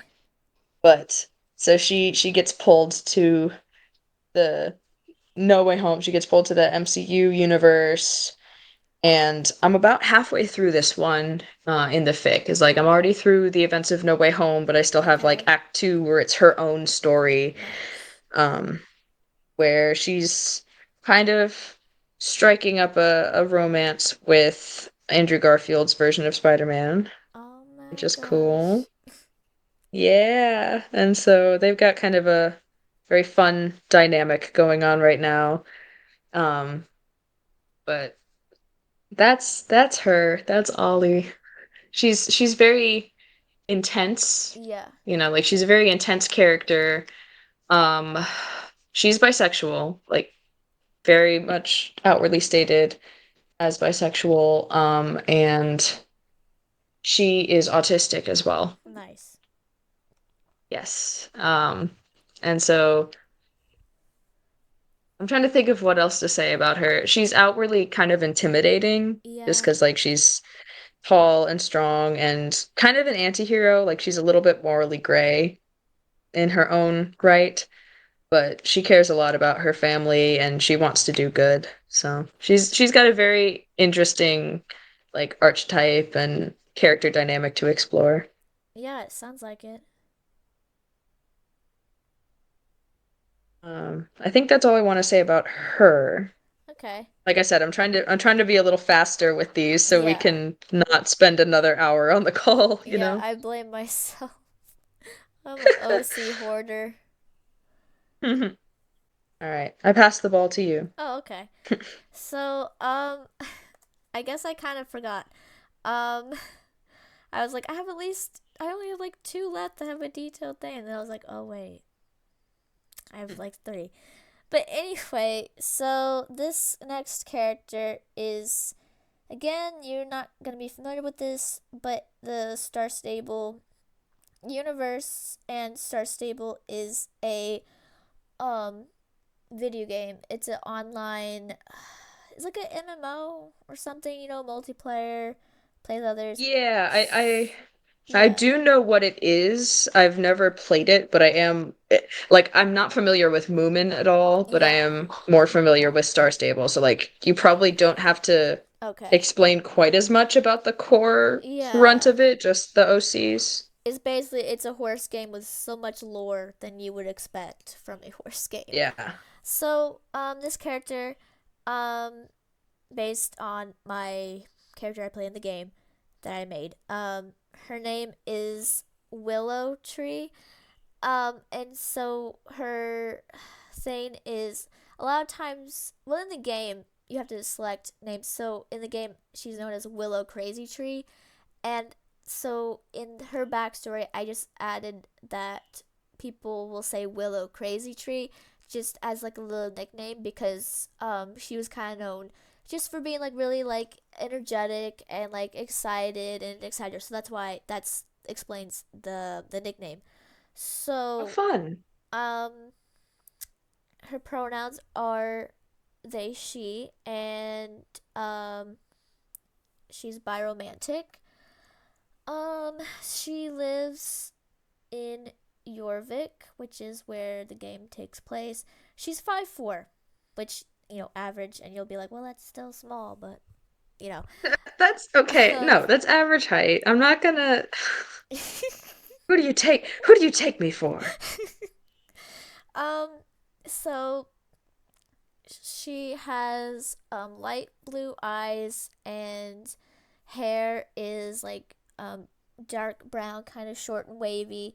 She's kind of lanky and a little bit athletic from riding horses, which finally I can talk about something I'm way more versed in, just with horse riding and equestrianism. So main backstory. Um, this is gonna be kind of rough. get prepared to ring the bell thing. So, she kind of grew up around horses and started like competing in competitions at an early age. She does I'm pretty sure she's just a show jumper, but she might also do eventing. I can't remember off the top of my head. Um oh right, it says it's been a while since I've looked at her bio, but it says people would sometimes nickname her Crazy Tree for her crazy love of horses. So that also goes into that. Um, so when she was old enough, she visited Jorvik and decided to move there. Yeah, okay, she does eventing. She was like one of the top competitors, and she also gained a good reputation for helping out people of Jorvik because that's a big part of the game. So, Nice. basically everything changed once she found out about the Dark Riders and the Druids and the Soul Riders. So, the Soul Riders are like basically the superheroes of Star Stable, and they're like this group of there's a sorry my tongue. There are this group of like teen girls and like maybe a group of 4 or 5, and they have powers that come from this one. Um, basically, the main goddess of the story, who's named Adine, and I mean, obviously, she's not like in the game, but like that's how Jorvik was started. Like she basically created the island and stuff. So that's why there's soul Okay. riders that have the powers, different kinds of powers. So anyway, the Dark Riders are obviously the bad guys, and their whole thing is they're trying to bring back this ancient, like evil, kind of.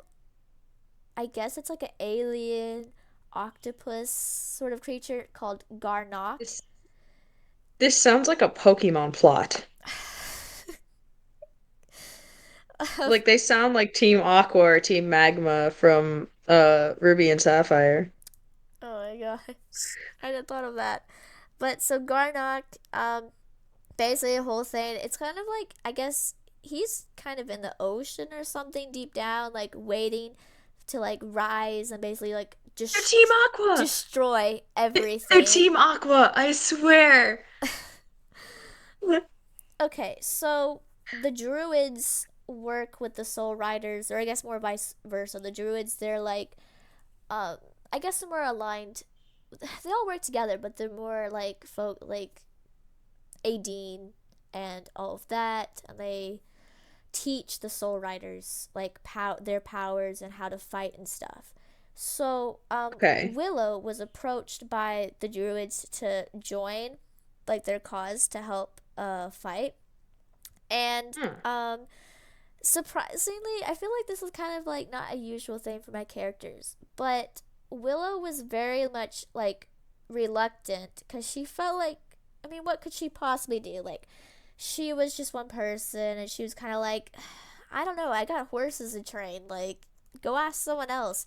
But then eventually, after some consideration, she agreed and joined the Soul Riders um, as like their. I still don't remember if it's 4 or 5. Maybe she's the fifth member. So her powers are basically like searching for star breeds. Star breeds are basically the horses that bond with the soul riders. Like you have your soul horse in the game. That's a Okay. very important part. You have a bond with a specific horse, and you have powers together. So let me see. So she joined the Soul Riders and went on tons of missions.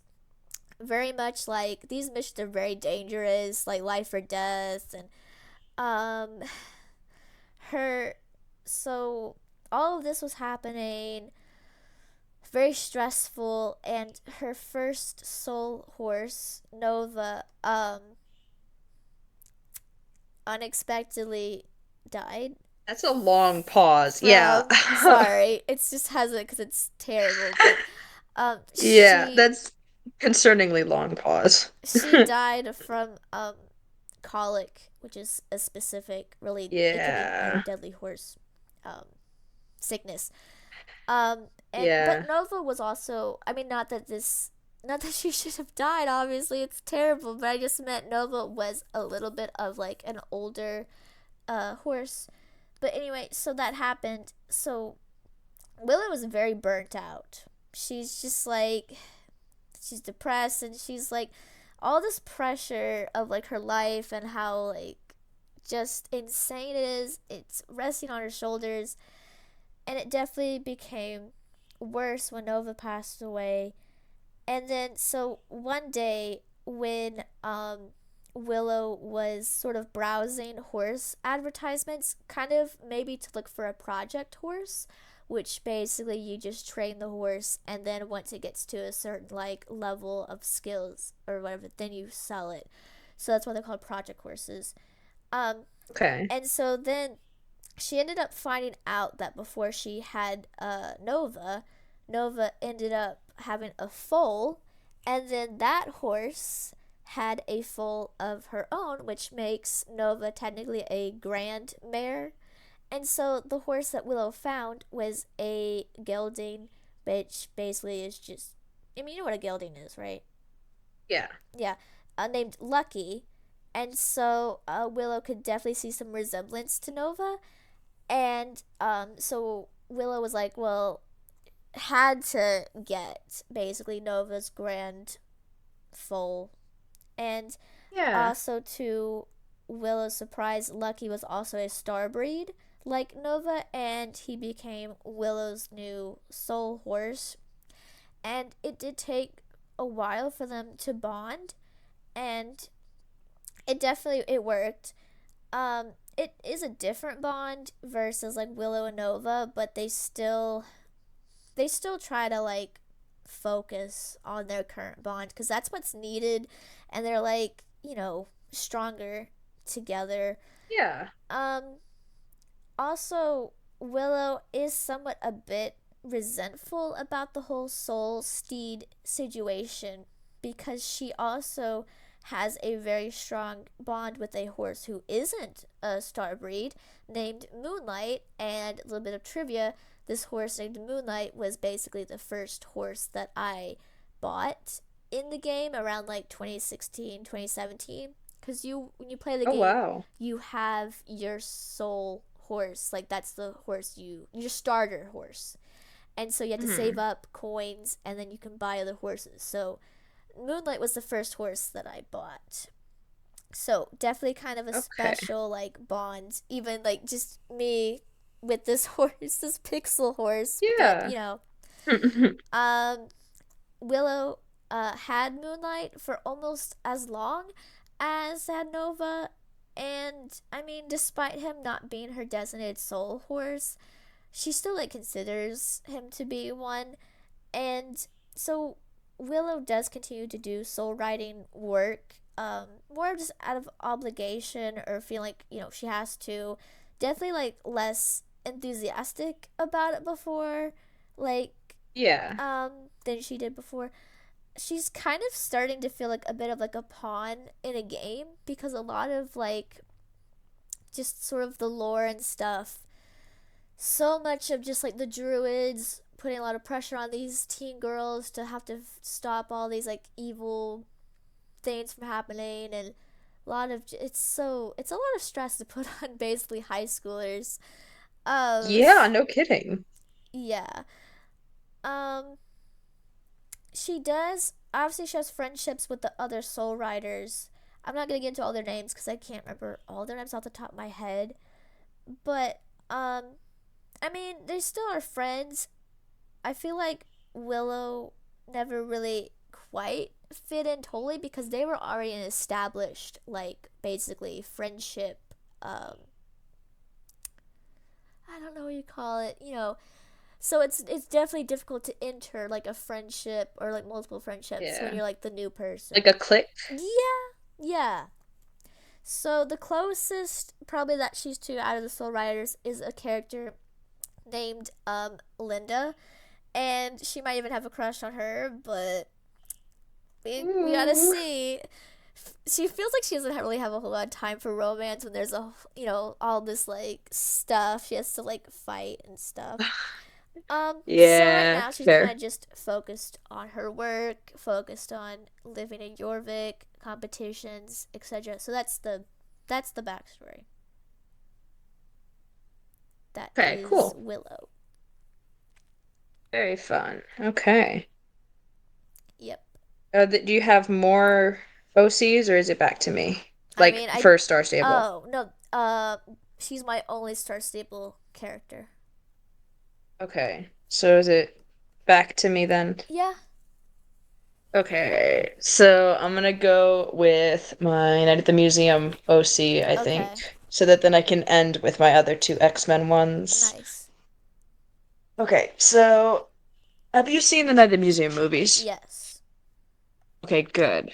All right, so then I have less to outwardly explain then. Yeah. Okay. So this OC's name, honestly, this this work started, it wasn't meant to be as developed as it ended up being, you Man, that's know? such a mood. So this OC, her name, sorry, one of the dogs I'm dog sitting is like begging for attention right here. Aw. Hello, Brenna. Yeah. Hi. Okay. So this OC's name, her name is Katherine Johnson, like the scientist, the astronomer who worked Okay. on the moon landing project. She's actually named after the scientist, Okay. which is cool. Yeah. And that one, okay, it might be a slight bit of side tangent, but I was really proud of her name because obviously the tablet in the movies is powered by Khonsu, the moon god, and so having Yeah. her be named after the astronomer who helped send us to the moon, a bit That more connection is there. And then she yeah. also, yeah, and then she also goes by the nickname Cat, um, sometimes, and so that's kind of she actually develops a close connection to the Egyptian goddess Bastet, who is the goddess of cats. But that's Oh. more to be explored in the actual fic, you know. Yeah. Um, she also calls herself Katydid, like as a joke, Oh, okay. because her mom called her Katydid as a kid, and so sometimes if she's like talking to herself or trying to motivate Aw. herself, she'll call herself Katydid. That's Um, that's cute. yeah, and so she is from Memphis, Tennessee. Again, call back to Egypt because there's Memphis, Egypt, um, which is why she's from Memphis, Tennessee. And she, okay, sorry, I'm still distracted by this dog. Hello, Brenna. Yes, okay. No, I get that totally with the new puppy that we have Yeah, finally. yeah. And so she is 5'2". She's my shortest OC. Um, I'm still shorter than her, so yeah, you can always yeah. go Well, lower. can always go lower. I suppose that's true. But she is the shortest of my OCs Yeah. at 5'2". Um, she is black and has vitiligo. Okay. Let's see. So she has like coily dark hair. Some people with vitiligo get like white patches in their hair, Yeah. and so she does get that, but she dyes it so Okay. it doesn't show.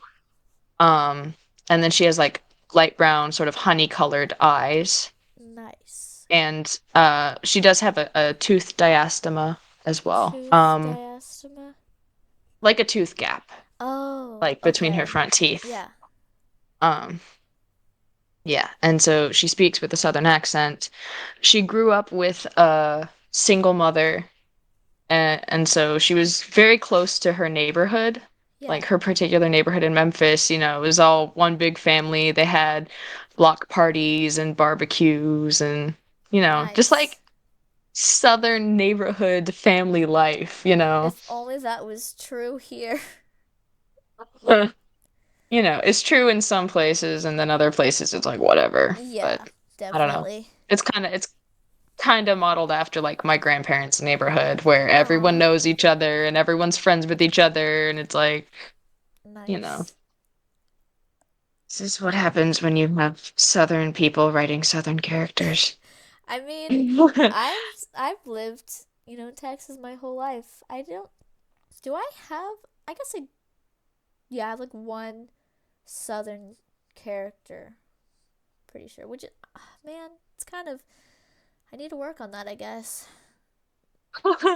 Yeah, Catherine is from Tennessee, and then Jasper, who I discussed in the first episode, is from Louisiana, and they're my only Southern characters. But I'm not going to get off on another tangent. We've already spent so much time on this. Yeah. Okay, and so she's an artist. She is living in New York because she's going to Pratt Yeah. University or the Pratt Institute, whatever it's called, the art school in New York.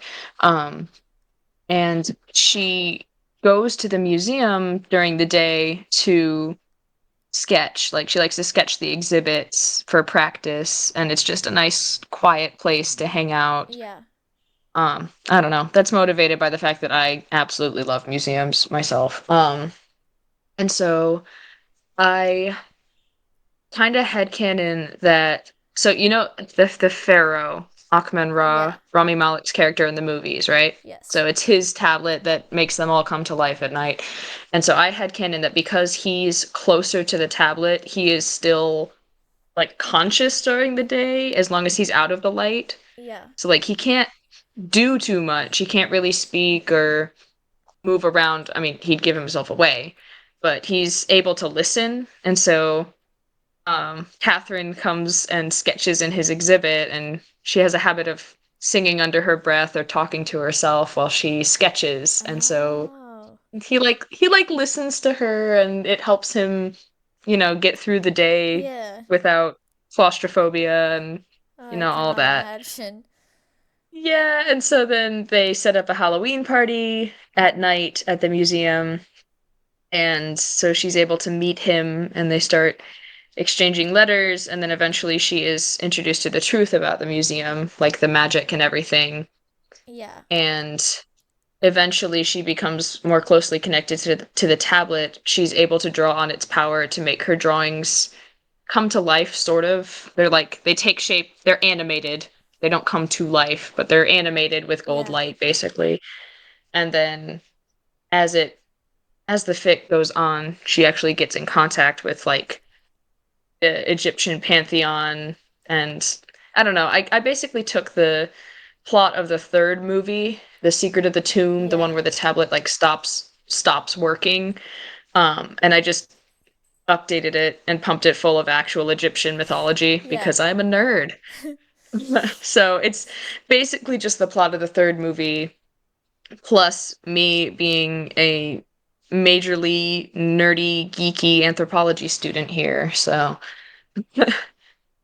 um, I'm working through like the main part of the movie now, Yeah. and then I have some plot lines that'll come after that, and then I actually have a sequel kind of in the works. It's up like 50% of an idea right now, so it's not really anything. I still need to get through this one, but Okay. yeah.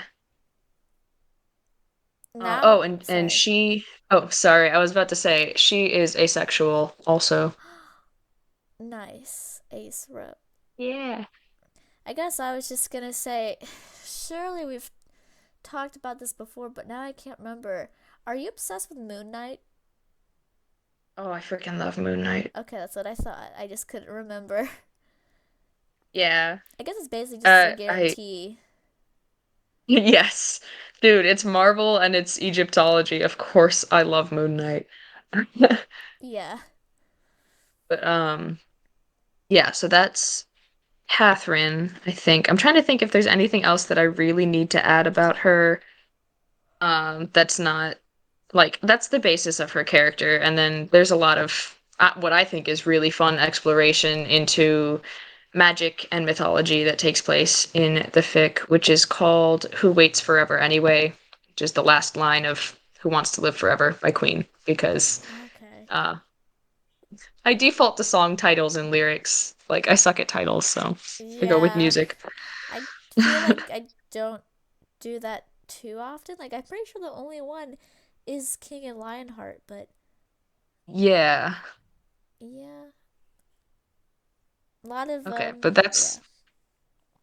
that's Catherine. So back to you, I suppose. Yay. Actually, could I take like a 2-minute break before we Yeah. keep going? Yeah. Okay, I'll be right back. Just a minute. Okay, I'm back. Hi. Okay, Okay, so did you so say it's my turn?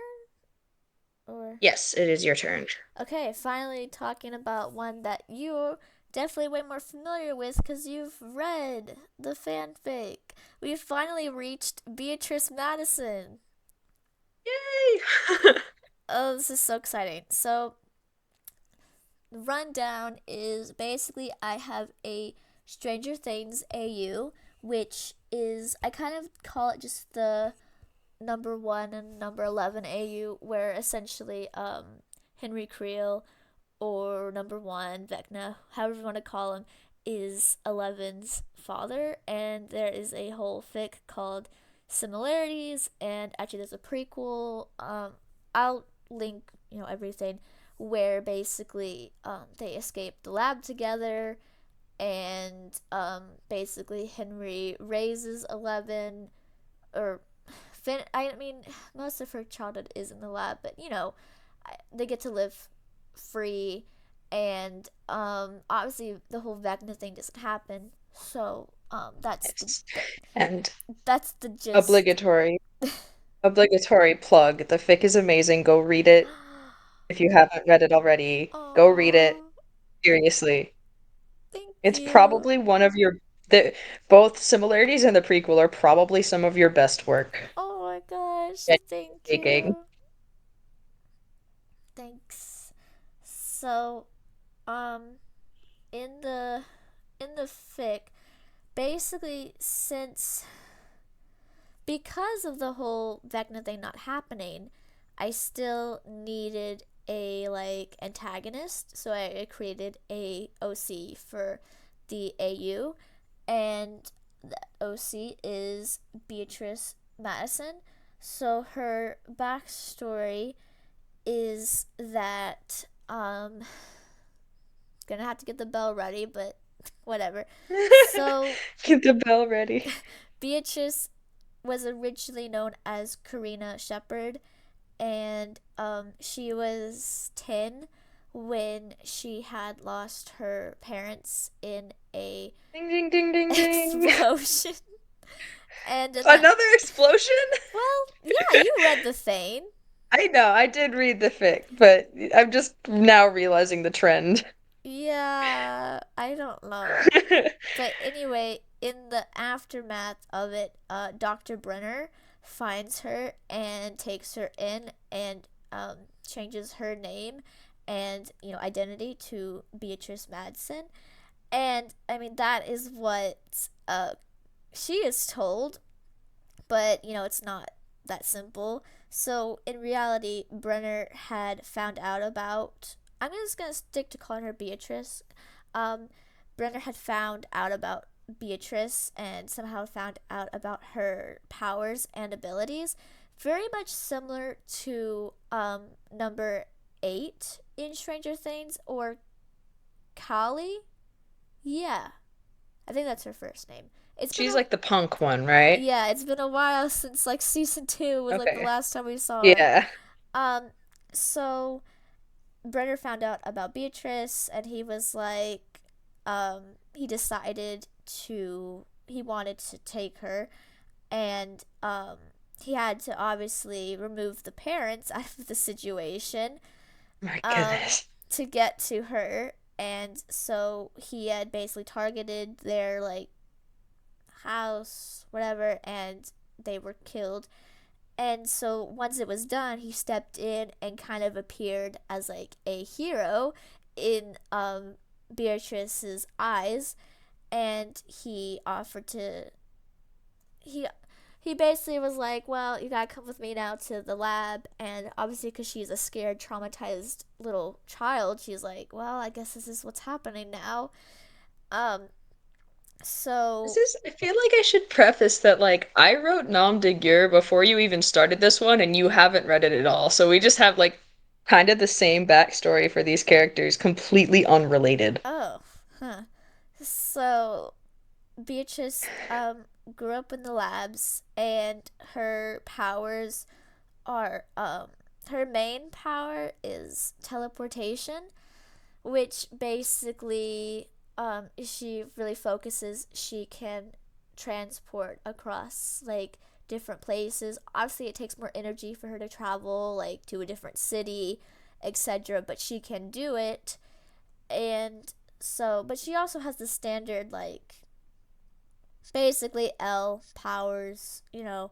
So the only other kid in the lab during that time was Henry. So she kind of tried to become friends with him, but definitely that was that was rocky, and Hmm. they it did not work out, and they basically were like frenemies at best, especially because they had to get along because they didn't want to get punished by Brenner. And Henry could not understand why Beatrice looked up to Brenner, and he tried to explain like, you know, he's not a good person. um Definitely he's lied to her. But Beatrice, she's just so. I mean, she's very much manipulated by Yeah. him. And so she just doesn't listen and she idolizes Brenner. And definitely kind of. I have a lot of like. She has a Pinterest board. And a lot of just sort of symbolism or whatever. I kind of base it off of like.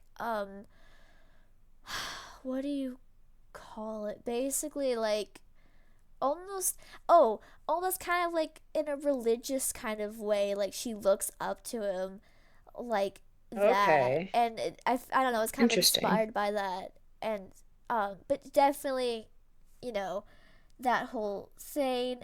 And even though Brenner definitely had times, or a lot of times, where he would abuse her emotionally and physically, she still tried to just sort of ignore it and was like, well, Hmm. it's just tough love. Like, you know, he means well or whatever. And it's like, girl, Run, girl, no, run. no.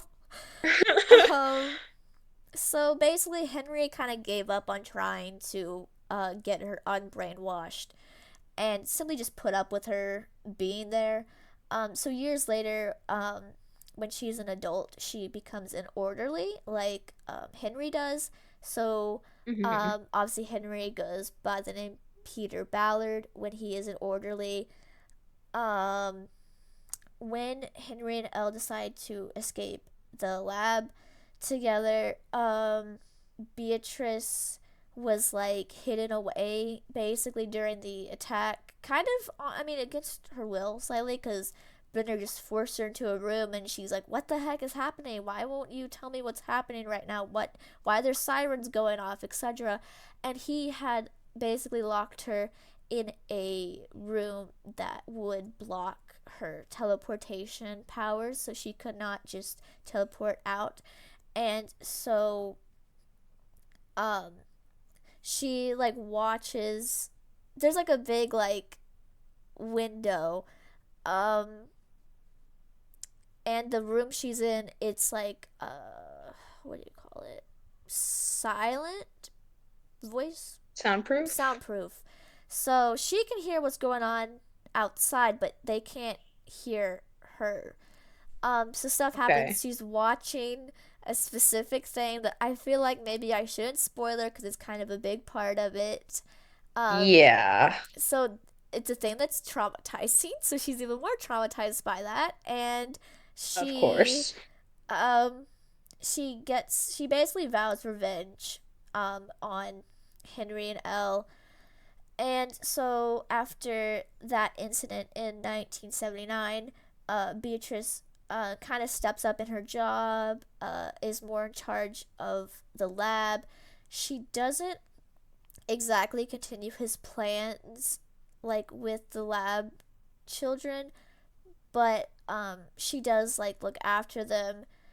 Honestly, it's she's like way better. She's just more like definitely a whole lot different than Brenner. So That's during good. this time, she she takes her time to like plan and get revenge, and I guess I did not update her thing. Well, No, I guess that's all I'll say on the backstory because I don't want to get into too much of it yet.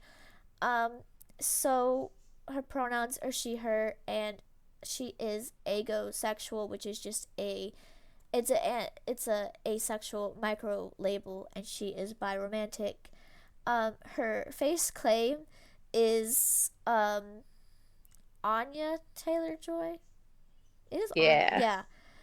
Um, I love her, man. yeah, she's pretty cool. So obviously, Beatrice, she has dark brown hair and dark brown eyes, and she is your height, 5'8". Yeah. Honestly, Cool. um, I haven't written a whole lot for it. It's just that one chapter of similarities that was the last I updated. Um, Yeah, I'm eagerly awaiting the next update. It's a really good fic. yay. But definitely like eventually she does find out more of the truth of what happened and stuff, so that's a whole big reveal. Um I kind of this is more of a joke way, but she's definitely like sort of my gaslight gatekeep girl boss kind of OC. And I like just kind of joking about that, and um yeah, I think that's all I'm gonna say about her. All right. Well, I guess I'm gonna go then, right? It's me. Yeah. Okay. So next OC, another X-Men OC. Her name is Mira Hart, Okay. Mira, and then Hart, Mira Hart. She was actually the first OC that I like wrote and completed a fic for. I have one other OC that was like my first attempt writing fanfic, and it just, I don't know, it didn't go well, and I never Yeah, really finished it. I And totally you get know, that. we kind of ignore that. Part of me wants to just delete it off AO3. Not the Mira Heart one, The the other failed one. for the other one, but I also kind of want to wait until I rewrite it if I do rewrite it Yep. before I get rid of the old version because like I don't like the old version, but I also Yeah. kind of keep it as a record to show how much my writing is improved. Yeah. So I guess I will warn that Mira Hart is not quite as polished, maybe, as some of my other OCs because she was a much earlier OC. Yeah. But she is a mutant because again, this is X-Men, and this takes place, I believe, Whoa. Whoa. I just. My dogs were yeah, screaming. I could hear the dogs just all go off. I'm so Um, sorry. I got it's okay, it's hounds. okay, I get it. Hounds be Yeah, I barking. get it. Wow. Yeah. And so the fanfic, which is called "I'll Be There to Catch You," um, takes place during first class and then Days of Future Past. I kind of twisted around the timeline where it's not 10 years in between, but Yeah. that's not super important. Okay. So Mira, um, her mutant appearances, her like superhero name is Chimera. Okay. So it kind of plays off her mutation. She has a variety of physical mutations. She's a feral mutant. So Oh. she has green eyes with like shocks of green or shocks of yellow in them Okay. and slitted cat pupils, you Oh, know. nice. And so she's able to see in the dark. Um, Instead of having hair on top of her head, she has quills, like hedgehog quills. Okay. And you might be wondering where I got that from. May or may not be my actual hedgehog Loki with that one, but so she has quills, and then she has claws that fold. They're kind of hooked like cat's claws, and they fold underneath her fingernails, Yeah. so she can fold and unfold them. And then she does have wings, but they're like brown and striped like a barred owl. So if Yeah. you look up a picture of a barred owl with its wings spread, I'm actually looking it up right now for a visual reference. That's the model of it Okay. is got those like darker stripes. And she does, in order to allow her to fly, she does have hollow bones, and so they break Oh. easily. Oh So no. she has a lot of physical mutations, but she's also kind of fragile. Yeah. Um, God, I feel this out of all my OCs, I feel bad about this one because she's an earlier OC, she's like the closest I think I have to a Mary Sue. Yeah. Um, and she has the so classic power of being able to heal people, but not very strong. She's not Okay. strong with it. Like we're talking like a broken bone, it's not Yeah. extravagant here. And so she is 5'9", I believe. Again, it's been a very long time since I've looked at this fic. It's been finished for at least a year. I'm pulling up my AO3 account right now so I can look at it. Okay, this fic has been completed since June 14th of 2021. So Wow. coming up on 2 years since I finished it.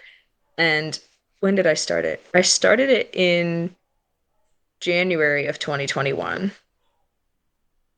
So, you know, Gosh. it's an older one. Yeah. And so she is a doctor. She started helping out in a clinic when she was a teenager because she Yeah. had this ability, again, pretty weak, but if it makes the difference between a patient surviving like another few minutes for them to get them into surgery and them dying on the table, she's gonna help. And so she helped out in the clinic as a teenager, then got her MD. She works as a doctor. She's originally from a small town outside Des Moines, Okay. but then uh, she moved to Chicago to pursue her doctoral work and work in this clinic, and then later joined the X-Men with the first class of mutants. Um, Gosh, I feel like I don't have much on her because she absolutely is a full character, but like I said, it's just been so long and I don't really think about her quite as much Yeah. because I've developed much better characters in the meantime. She's not a bad character, but I can definitely do better, and I have Mhm. done better. And so she ends up in a romance with Hank McCoy. Um, and I do still have parts of her story that I have in my head that I kind of want to tell, but I've been debating if I want to rewrite I'll Be There to Catch You to match up with my current writing Yeah. skill set, or if I just want to leave it and have the sequels be better. I don't know. I don't have time for any of this. I have too much writing and not enough time to actually write? Yeah. Um, I'm trying to think what else. She has a sister named Olivia, younger sister by 5 years. Um, I feel like I'm running out of steam on this one. Like I said, kind of an old OC. Yeah. So if you're gonna read any more of my works, or if anyone listening to this is gonna read anything I've written, don't read I'll Be There to Catch You. Read one of the other ones. Like read Smoke and Mirrors or read Catch and Release or something. Like, Yeah. I don't know. Don't at least don't start with the oldest OC that's not very well written. Yeah. All right, but that's all I have for Mira, I think. Okay. Oh man, okay. I will really try to get through these. Hopefully I can just, couple of sentences that I'm good. So, Okay. next one is Danny or Danny Kareem from this character is the in the Dark universe, which in the Dark is this CW uh series, and it's not really like well known, unfortunately, which I think is kind of sad because I really liked it and I think it's good overall. um I created Danny as kind of I feel like this is obvious as a self insert to the show. um and so Danny uses they them pronouns and they're non-binary. um I feel like this character, like I said, is more definitely like representing of me in some ways.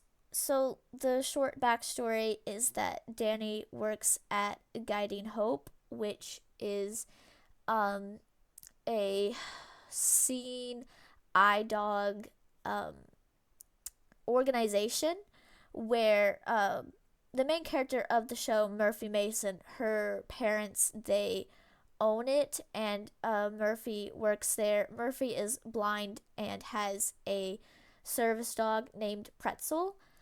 Um, and so Danny works there, and they really love animals, and they felt drawn to working like with service animals because of their own service dog, Missy, for their type 1 diabetes, which this is full on just projecting because I have T1D. Um, so basically, I haven't really written anything for this character, but they are in a relationship with Murphy, and I have thought about writing just a little bit before, but I haven't done anything yet. The most I have about their relationship is I have a Spotify playlist for their relationship, and their relationship, I feel like it's definitely different from my other ships, cuz Murphy in the show, I mean overall she's I guess she's a little bit more morally gray. She tries to be good, you know. Yeah. She's you have to watch the show, but she can be definitely like kind of toxic at times. So I feel like that can kind of play a role in their relationship. It's mostly of just like kind of a lot of like abandonment issues and all that. But they work through it. Oh, They work through it, so okay. it Okay. works out for them. Um That's good. yes. So I that's majority of it. Where is this one of this character bio is a little bit longer because I have like two that I use, which I'll use like a shorter one and then like a really detailed one. This is the detailed one. Oh, so Danny's face claim is Dua Saleh. I think that's how you pronounce their name, and they are an actor and a singer known for being on the Netflix show. I think it's called Sex Education, which I haven't watched. But so that is that character. I Okay. think that's all I want to say. Oh, so Missy is a poodle. She's like a red poodle. Um, and in the dark, it takes place in Chicago. So I think Cool. that's. Again, it's a good show. Just it finished like last year. It has 3 or 4 seasons. It's on Netflix. I'm pretty sure it's on Netflix. So it's definitely has some Yeah. wild roller coasters because it is a CW show. A lot of Yeah. insane stuff happens. Definitely this like basically AU or whatever tones down a lot of what happens in the show, Mm. or it's like either I ignore what happens in the show, kind of I have to think about it more, but you know, definitely a lot of Okay. stuff. I think that's all I'm going to say. Cool. Okay, so I'm down to my last one. So if you want to go through a few more so that, I don't know, we end closer to the same Yeah. time, you know? Okay.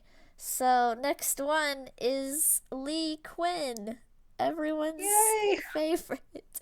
So Lee Quinn, or her full name is Leah Quinn. Um, this takes place in the Sandman Netflix series. So where is the backstory? I have to scroll. I can find it. It's fine. Wait. Where? Oh, okay. So, Lee Quinn, she unexpectedly died in her sleep. She's 17, so definitely like not normal to to die that young. Sorry, I'm just laughing because to Ding cope. ding. Um, so she was visited by Death of the Endless, and was she was obviously going to take her to the afterlife. since Lee died in her sleep, she was given the option to choose the dreaming as her afterlife, and the dreaming is like the dreaming realm, and dream of the endless, or Morpheus is the ruler of that, etc. Watch the show. Watch it. Yes, Like, watch the show guys, watch it. But anyway, and read the comics. yes, I should do that at The some comics are point. really good. Yeah. I love the comics. So Lee made a deal to try out the dreaming to see, like, to decide if he wanted to stay or go with death to the sunless lands. Why are they called that? I don't know. I guess I'd have to read the comics. But anyway, because of the unnatural like situation of her death, um, Lee believes that her cause of death was foul play, and that is a future plot point. Currently, Ooh. it's not in the fic. I obviously know what happens, and I have written that whole realization out, but none of the readers The know. the anticipation is killing me. So she I want to show find out so bad. so when she shows up in the dreaming, this takes place episode 2 of the show, and it definitely takes Dream and Lucian by surprise. And at first, Dream tells her that she should choose to go with Death instead, but definitely Lee insists that like she wants to think about it. And so, since the whole story of the Sandman is Dream trying to recover his uh, lost tools and restore the dreaming because he was captured, it's a long story. Just watch the show, guys. So, um, basically, he has to leave and do that. And he's like, well, Lucian, can you just watch over just for a second, you know? But things don't quite go according to plan, and Lee is like, you know what, nah, I'm gonna go with this guy, and I think this is gonna be better. And so a whole thing is that when some, I guess it depends on the character, but when you die and you're in the dreaming, you can you take the form of a raven. Usually you are Dream's raven. And so Lee can change between her human form and raven form. And so that's how she travels with Dream into just the waking world. And so that's what happens. And obviously he's like, what is this girl doing here? She really needs to go back to the dreaming. Yeah. But she's like probably like, I don't know if she's the most stubborn OC, but she definitely knows like what she wants, and she's like, "No, I'm gonna stay with you" or whatever. So he's just like, "Okay, we're doing this now." But obviously they warm up to each other, and they develop a good bond. And again, it's the trope, the sort of father figure and daughter figure trope. I kind of Yeah. based it not based it, but I was a little bit inspired by like The Last of The Us. Last of Us. Yeah, Yeah. that's kind of a similar dynamic. Um so the raven that she is a chihuahua, it's like chihuahuan raven, which is a smaller type of raven. Um I'm trying to decide how much to say here. I mean, It's obviously, always the toughest part. people can check out the toy houses if they really want more information. Um, oh, well, obviously, I've written the fanfic about it called King and Lionheart, and which It's so is good. It's they. so good. It's so good. Thank you. Which is the same title of the song King and Lionheart by of Monsters and Men. I believe that's what they're called. And so, Yes, that's yes, sorry, I can't remember everything sometimes. But anyway, so that there's symbolism there, well, one, because I just love the song, but two, definitely Lee is kind of symbolized as sort of like a lion-hearted character, and that's kind of her whole thing. And obviously, Dream is like king of like dreams and nightmares. So king and Yeah, lion-hearted, it goes together. Um, it really does. thank you. So I feel like And that's that's one of those where I also commandeered your OC for a hot minute there and wrote a fic, a crossover fic with mine. yes, and it was so good. Thank you. I put a lot of work into it. I was very careful to try and make sure that Lee was accurate, but Yeah, I've commandeered Lee and I've commandeered Arith on two separate yeah. occasions. All right, I guess that's all I'm gonna say. I mean, so Lee, she was adopted when she was born, and she never got to meet her birth mother, and it's a whole thing with that. I'm gonna get into that in a bit, but that might slightly play a role in just figuring out this mystery of Lee's death and stuff, and Ooh. um Lee does not have a good relationship with her adoptive mother, and that's another thing. Um, I think I'm, yeah, try not to give away too much, but Makes I, sense, I yeah. feel like she's definitely like my favorite character to write for right now. Like, she is just so. She's so fun. She really is. Oh, her face claim is Lauren Lindsay Donzis. So just throwing that out there. Almost forgot. Okay, so that's Lee. And then, so her birth mom has a short character bio that I wrote. Her birth mom is named Tessa Hayes. And so Tessa in high school um, basically found out that she was pregnant with Lee, and originally she planned on keeping her daughter but was pressured by her family and social workers, and so um, Tessa had to give her up, and but she was able to convince Lee's adoptive mother to name her the name Tessa had wanted for her.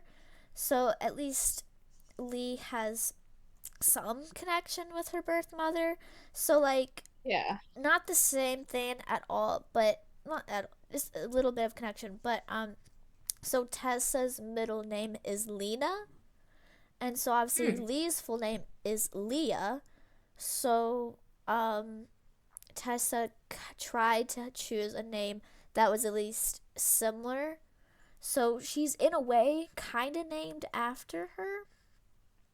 Like not exactly, Okay. but So Yeah. um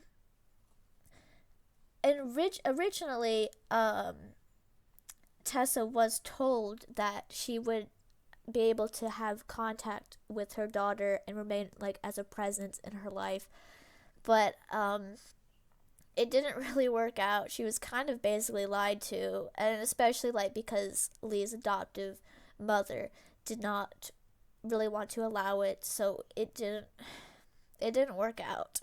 Um and so she was forced into no contact with Lee. And so definitely Tessa has that guilt about it and wishes she had never given her up for adoption.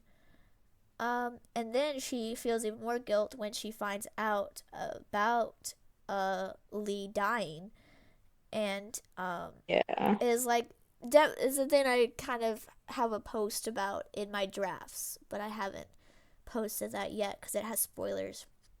But Mm. eventually, she is able to like reunite with her through dreams, like the dreaming realm, and gets to visit her on rare occasion because uh Morpheus allowed it, and so at least they get to have that.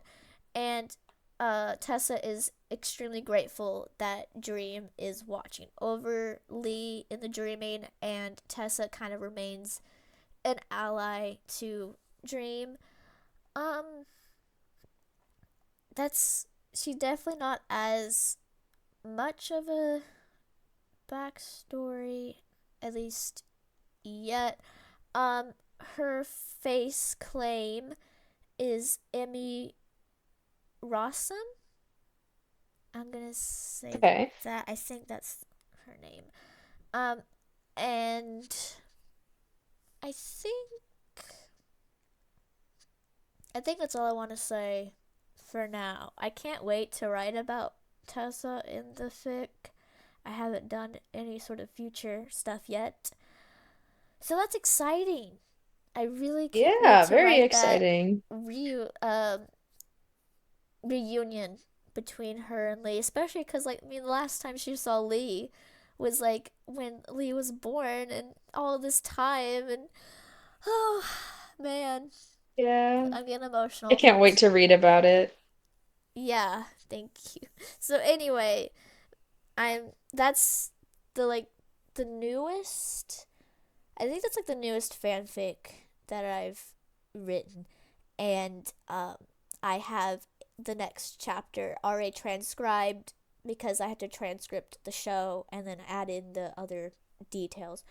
Um, that's what I've done so far, and hopefully this week I can like work on it more. So Awesome. I only have a couple. I don't know, couple. I have four left.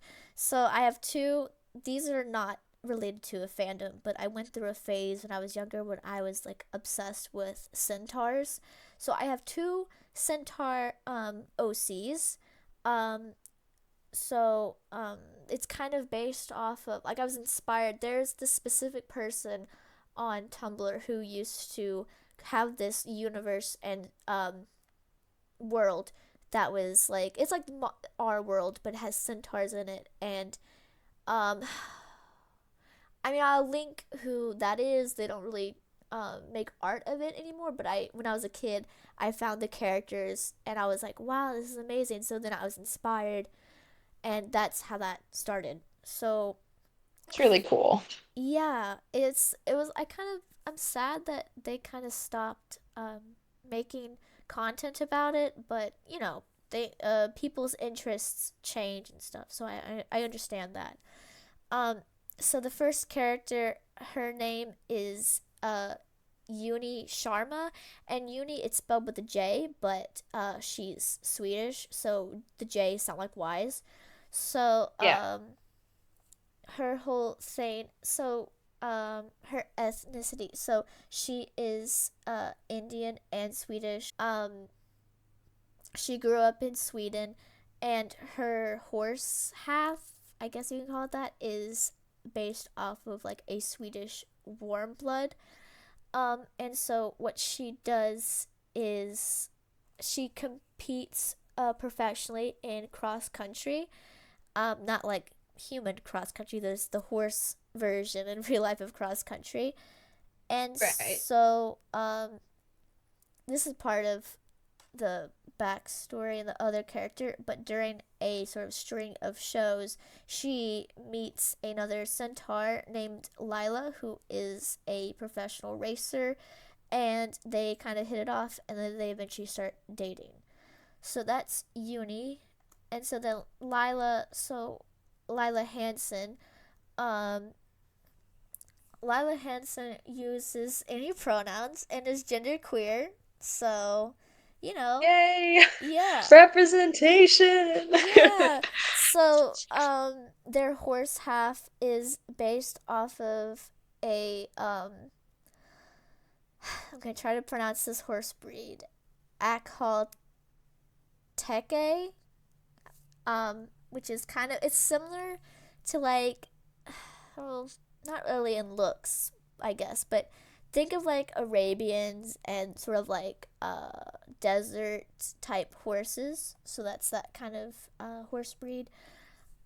And so Lila is obviously, I already said this, is a racer, and um, I haven't really done a whole lot, I guess, with these characters because it's kind of it's different when it's your own story. It But is, yeah. No, I've got some like that too. I've got like actually a novel that I want to write and that yeah, like it's all planned out in my head, but I need to write it, you know? same. I have another thing like that, but I didn't mention it here because that take way too long. But Agreed. yeah, I mean they're both athletic because they both compete in these different disciplines. Um, Hmm. but definitely Lila focuses more on that, and man, such a cool character. Why haven't I done more with these characters?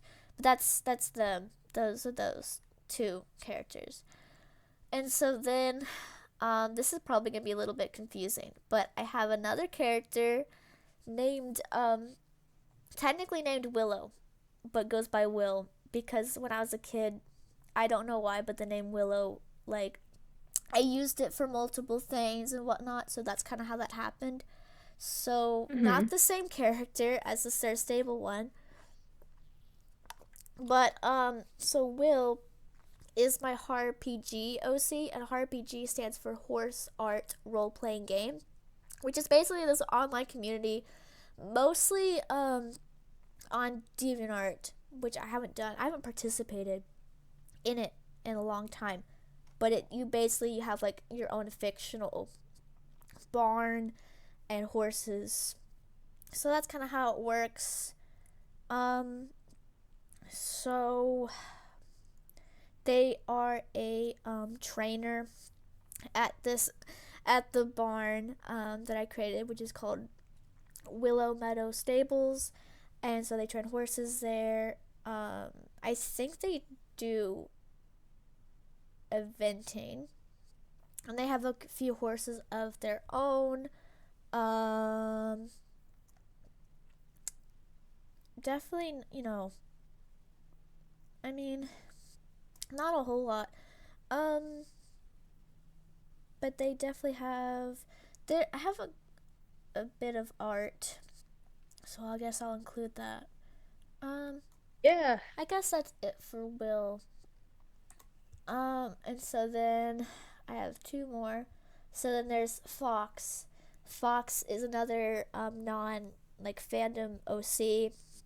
I don't even remember why I created her, but she's basically my bounty hunter OC. Um, and she's really cool. Her whole aesthetic is like red, and she wears I guess it's a little bit steampunky, but she wears goggles and like not a bandana. I don't know if it's a bandana or not, but or like a mask to kind of help hide her face, like secret identity and stuff. Because I mean, the law is a little bit like they'll work with her sometimes, but she's not really. I guess it's like a Spider-Man situation almost, kind of. Interesting. But her actual name is Carmen Alver. I can say this. It's just my throat. I don't know why it's giving me trouble. Mm. Alvarado, and so, but she Doesn't does what? sorry, I was about to say, doesn't the name Carmen mean red? If it does, I did not know that. I did not do Well, I mean, research. I know that there's a red dye that's called carmine, and I was wondering if Oh, like there might be a connection there. You'd said that she has like red in her aesthetic. well, I was just wondering if that might be intentional. nope, it definitely was not intentional. Oh, well, I guess now it is. Yeah, it says the name means red or crimson. Okay. I mean, I usually do So name like research, but I didn't that time. So, um, sh- unintentional symbolism. yeah. So she is a bounty hunter, like I said, and her main thing, obviously, is like finding people, but also like she will work with the law to help find people who are missing, but like, have been kidnapped, or Hmm. especially like children, because she's very good with kids, and so she will go on rescue missions to find them. Um, she kind of also just does a lot of sort of like odd jobs to help just support her and like her mom, and it's not fully like fleshed out, but definitely she's not like the only bounty hunter. I feel like there's like kind of a group that she works with on occasion, sort of like Star Wars, like Clone Wars, bounty hunter Yeah. ish. Um, I mean, she works with them, but she's definitely not like super friendly. Like, I mean, not like mean, but she keeps to herself more and is definitely like work focused. So she's not really there to like make friends exactly, but she's still pretty courteous, I guess. Yeah. Um, I guess that's all I'll say. I wrote like one little fic once a long time ago about her. Um, but then I didn't write anything else. I mean, it's kind of difficult when you're on AO3 and you're writing characters that aren't from an established thing. So, Yeah. oh my gosh. Okay, finally we've reached the end for now. My one of my newer OCs, Rin Halverson. So Rin, it's spelled like RYN. They are. This is kind of takes place in another person's fictional world that they created. So I was inspired by there's this whole thing called Sky Cowboys, which is basically it's just cowboys, but they have Pegasi or Pegasuses instead of regular horses, I and guess so I. yeah, and they'll ride those. So this character That's takes really cool. place. It really is. It's such a cool concept, and I really love the world. Shout out to the creator. Obviously, I'll put some stuff up on the video. So I Yeah. made a Sky Cowboys OC. Doesn't have much of a backstory yet, other than they're just sort of a little, not fully like a hermit, but definitely kind of stays up in the mountainsides with their Pegasi, and will sometimes go into like the local towns for more like supplies and stuff, and kind of basically makes a living as a Pegasi trainer. um, they have a Pegasus named what is her name? It's a specific. I wrote it down. Oh, Malika. That's her Oh, cool. Pegasi's name. Which Malika is based off of a, what is it called? It's a type of pigeon. So that is what, because a lot of the Pegasi in this universe, their coloring is based off of like birds and different kinds Oh, of that's birds. cool. Yeah. So Malika is a type of pigeon, like based on the type of pigeon. I know which one. I just can't think of it off the top of my head. Um, but basically, like she is mostly white with like her wings have a bit of gray on them, and then like darker black or grayish like stripes or like spottings or whatever. um so Rin's face claim is Fight Master, which that is their actual name, and we've talked about. People ask about their last name, and they're like, "Nope, that is it. I didn't change or anything." So that's kind of a fun last name on honestly. So um Yeah. they're like my only cowboy OC that I have really, which I'm not usually that into like westerns or cowboys. Mostly it's just because I don't normally like how they treat horses in the movies. At least back then, the older movies, it was different. So, Hmm. but anyway, they kind of have like a light southern accent, probably similar to like mine. Also I realize every time that I say accent, it like I don't know, maybe I just notice it myself, but when I say the word accent, it's like it's thicker. That's what you call it. It's like certain words really trigger it for me. Not like in a bad way. I just meant you can tell, I think, on certain Yeah, words. I'd say in general you don't talk with much of a southern accent, but I can hear it swinging in like a few words. Yeah, I think it's And mostly I just because I've lived in the city or, suburbs of the South. Yeah. So definitely not as strong. Um, I guess I mean, Rin, I have kind of toyed around with like sort of an AU where it's basically just regular cowboy stuff, mostly because it is so hard to draw Pegasi. And I want to be able to draw these characters and stuff. So it's like, do I really want to have to draw a horse with wings every single time? Not really. So I'm thinking about making an AU where basically Malika is just like a regular horse and stuff. But I don't know. Um, Definitely, I feel like when people talk about like poor little meow meow characters or just pathetic like wet cat kind of characters, I feel like Rin slightly fits that definition, or it kind of definitely like they have an ex that they're not quite like over, and maybe it would work out between them again. Maybe it's a little bit like Dream and Calliope from the Salmon. I don't know. I'd have to think about it, but kind of like that. And so definitely it reminds me of that. But I guess so I wrote a bit of their mannerisms.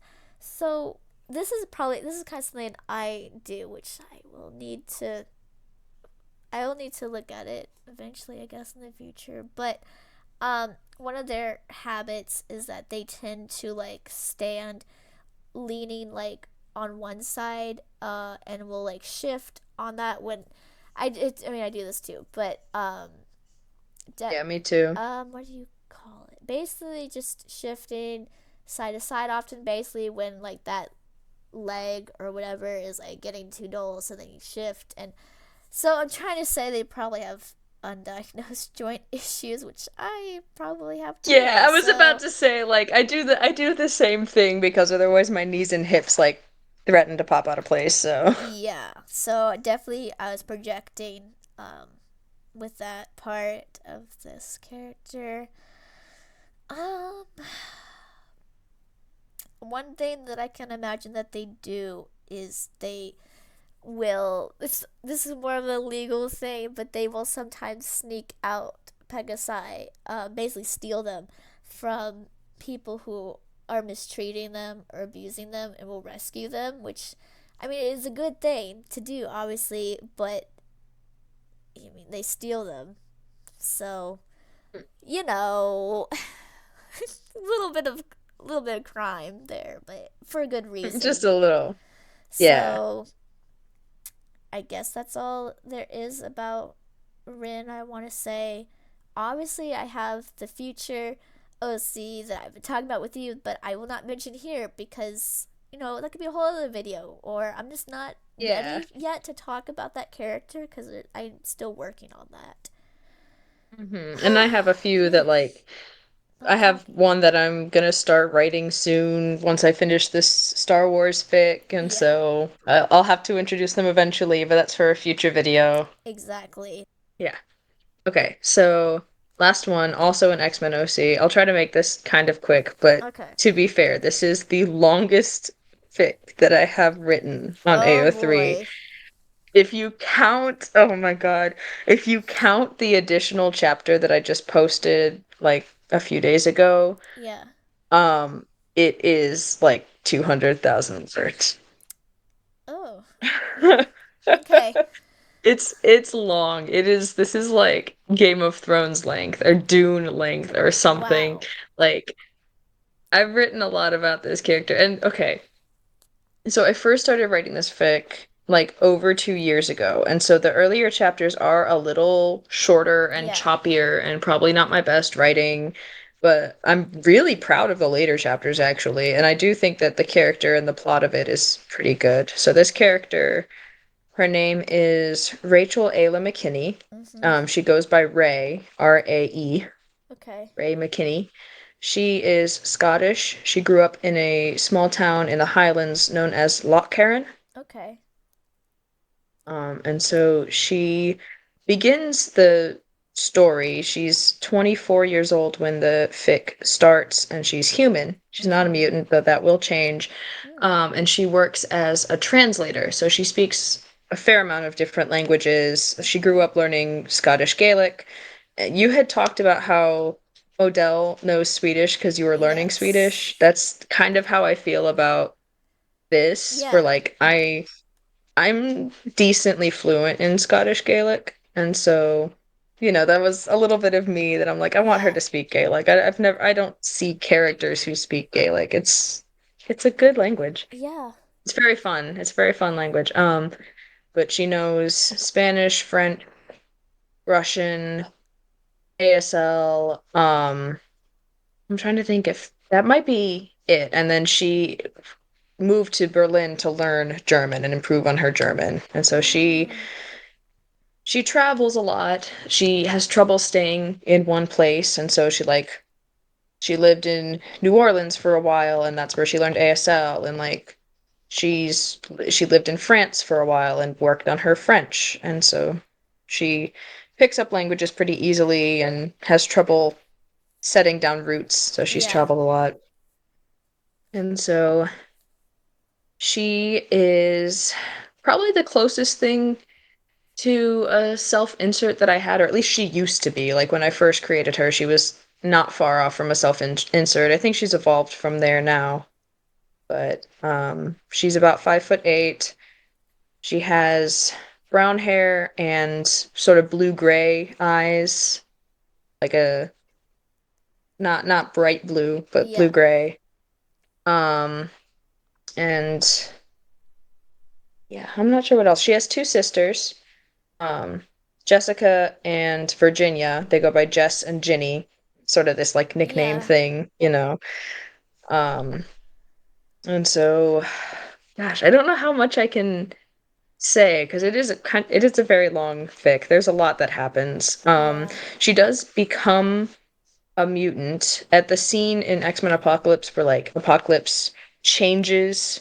Oh, I should probably mention that she is in a relationship with Warren Worthington, Angel. Okay. That's probably why it's my longest fic because he's my favorite character, and so like I don't want to let it go. I Yeah. don't want it to be over. I want to keep writing for him.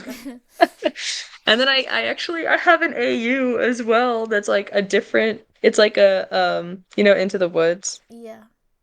It's sort of like an Into the Woods style Rapunzel AU with a character I've Okay. created called Aurelia, in which Oh. Warren takes the place of the prince. But I haven't posted it. It's half written. Anyway, so in this one, it's called A Love Once Knew, which is taken from April Come She Will by Simon and Garfunkel. Again, song lyrics. At the scene where Warren's wings are changed to metal, like with the Four Horsemen by Metallica in the background, that whole scene. Um, Ray is there because she was kind of taking care of him after his wings got burned. And so Apocalypse, um, she had a latent mutation in her genes. It just hadn't ever gotten expressed. Like Yeah. she was never in a high stress situation and it just happened to lay dormant.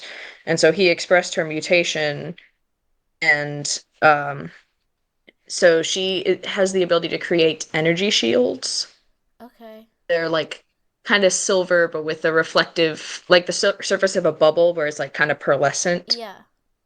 with the colors. And as a result, she has sort of like veins or markings along her skin that are the same sort of faintly silver, faintly pearlescent color. They stretch all across her skin up to the base of her throat. So like there aren't any Oh. markings there aren't any markings on her face or on her neck. It sort of is like everywhere from the collarbone down across her skin, and then a membrane over her eyes that has the same like pearlescent thing. It's not super obvious unless she's actively using her powers, but when she does form a shield, those veins light up. Like they produce silver Okay. light Yeah. and become more obvious.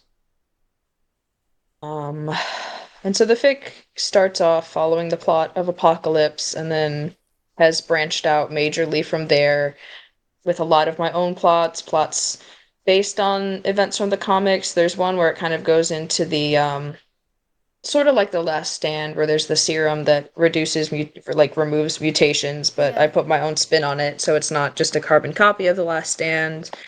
I don't know. There's a lot Mhm. that goes into it. There's more than that. And it's not done. It's close to done. I will say it's close to done. We're looking at like 3 more chapters, but it's not done yet. That's good. Uh, yeah, and so there are other. I have my writing master list pulled up, Uh huh. and the amount of OCs I have in this fic, there's a lot. Oh. I'm counting them. 5, 6, 7, 8, 9. But I'm not going to go over them. I'm just going to say how they're all described in the fic, and they're all either secondary characters or minor characters or whatever. But there's over a dozen different OCs that I've created for the course of this just to round it out Yeah. and play around with it. But I'm not going to go over them at all. Just her best friend is named Anna Fisher. Um, Okay. Ray meets her in Berlin. They are roommates. They share an apartment. And she is telepathic. Oh. But aside from that, most of these other characters are more side characters. They don't play as much of a role. Yeah. So I'm not going to go over them. And I think that's it for me. That's all the OCs that I have as of right now actively written about. Okay. Obviously, I have a whole bunch more that I haven't written about that exist only in my mind right now, but we Yeah. would be here absolutely forever because I have like 30 other ones that I haven't written about. So Yeah. we're not gonna go over those. We're not gonna go over those until they're on the page. So I'm done. Definitely. Whew, taking a breath of like just relief, like, yay, We made it through. we did it. Where's the clapping thing? We did it. Yay. Okay. You want me to do the outro? Yeah. All right, well, thank you again for joining us. We had a lot of fun going over our OCs. We're not quite sure what the next episode will be yet, but it will definitely be something a little bit more exciting than this. Yeah. Um, Definitely read through some of those fics. If you find one interesting, I can safely say that I'd kill for a few comments, and I feel like you're Same. probably the same. Yeah, Yes. comments are a fic writer's best friend. They really are.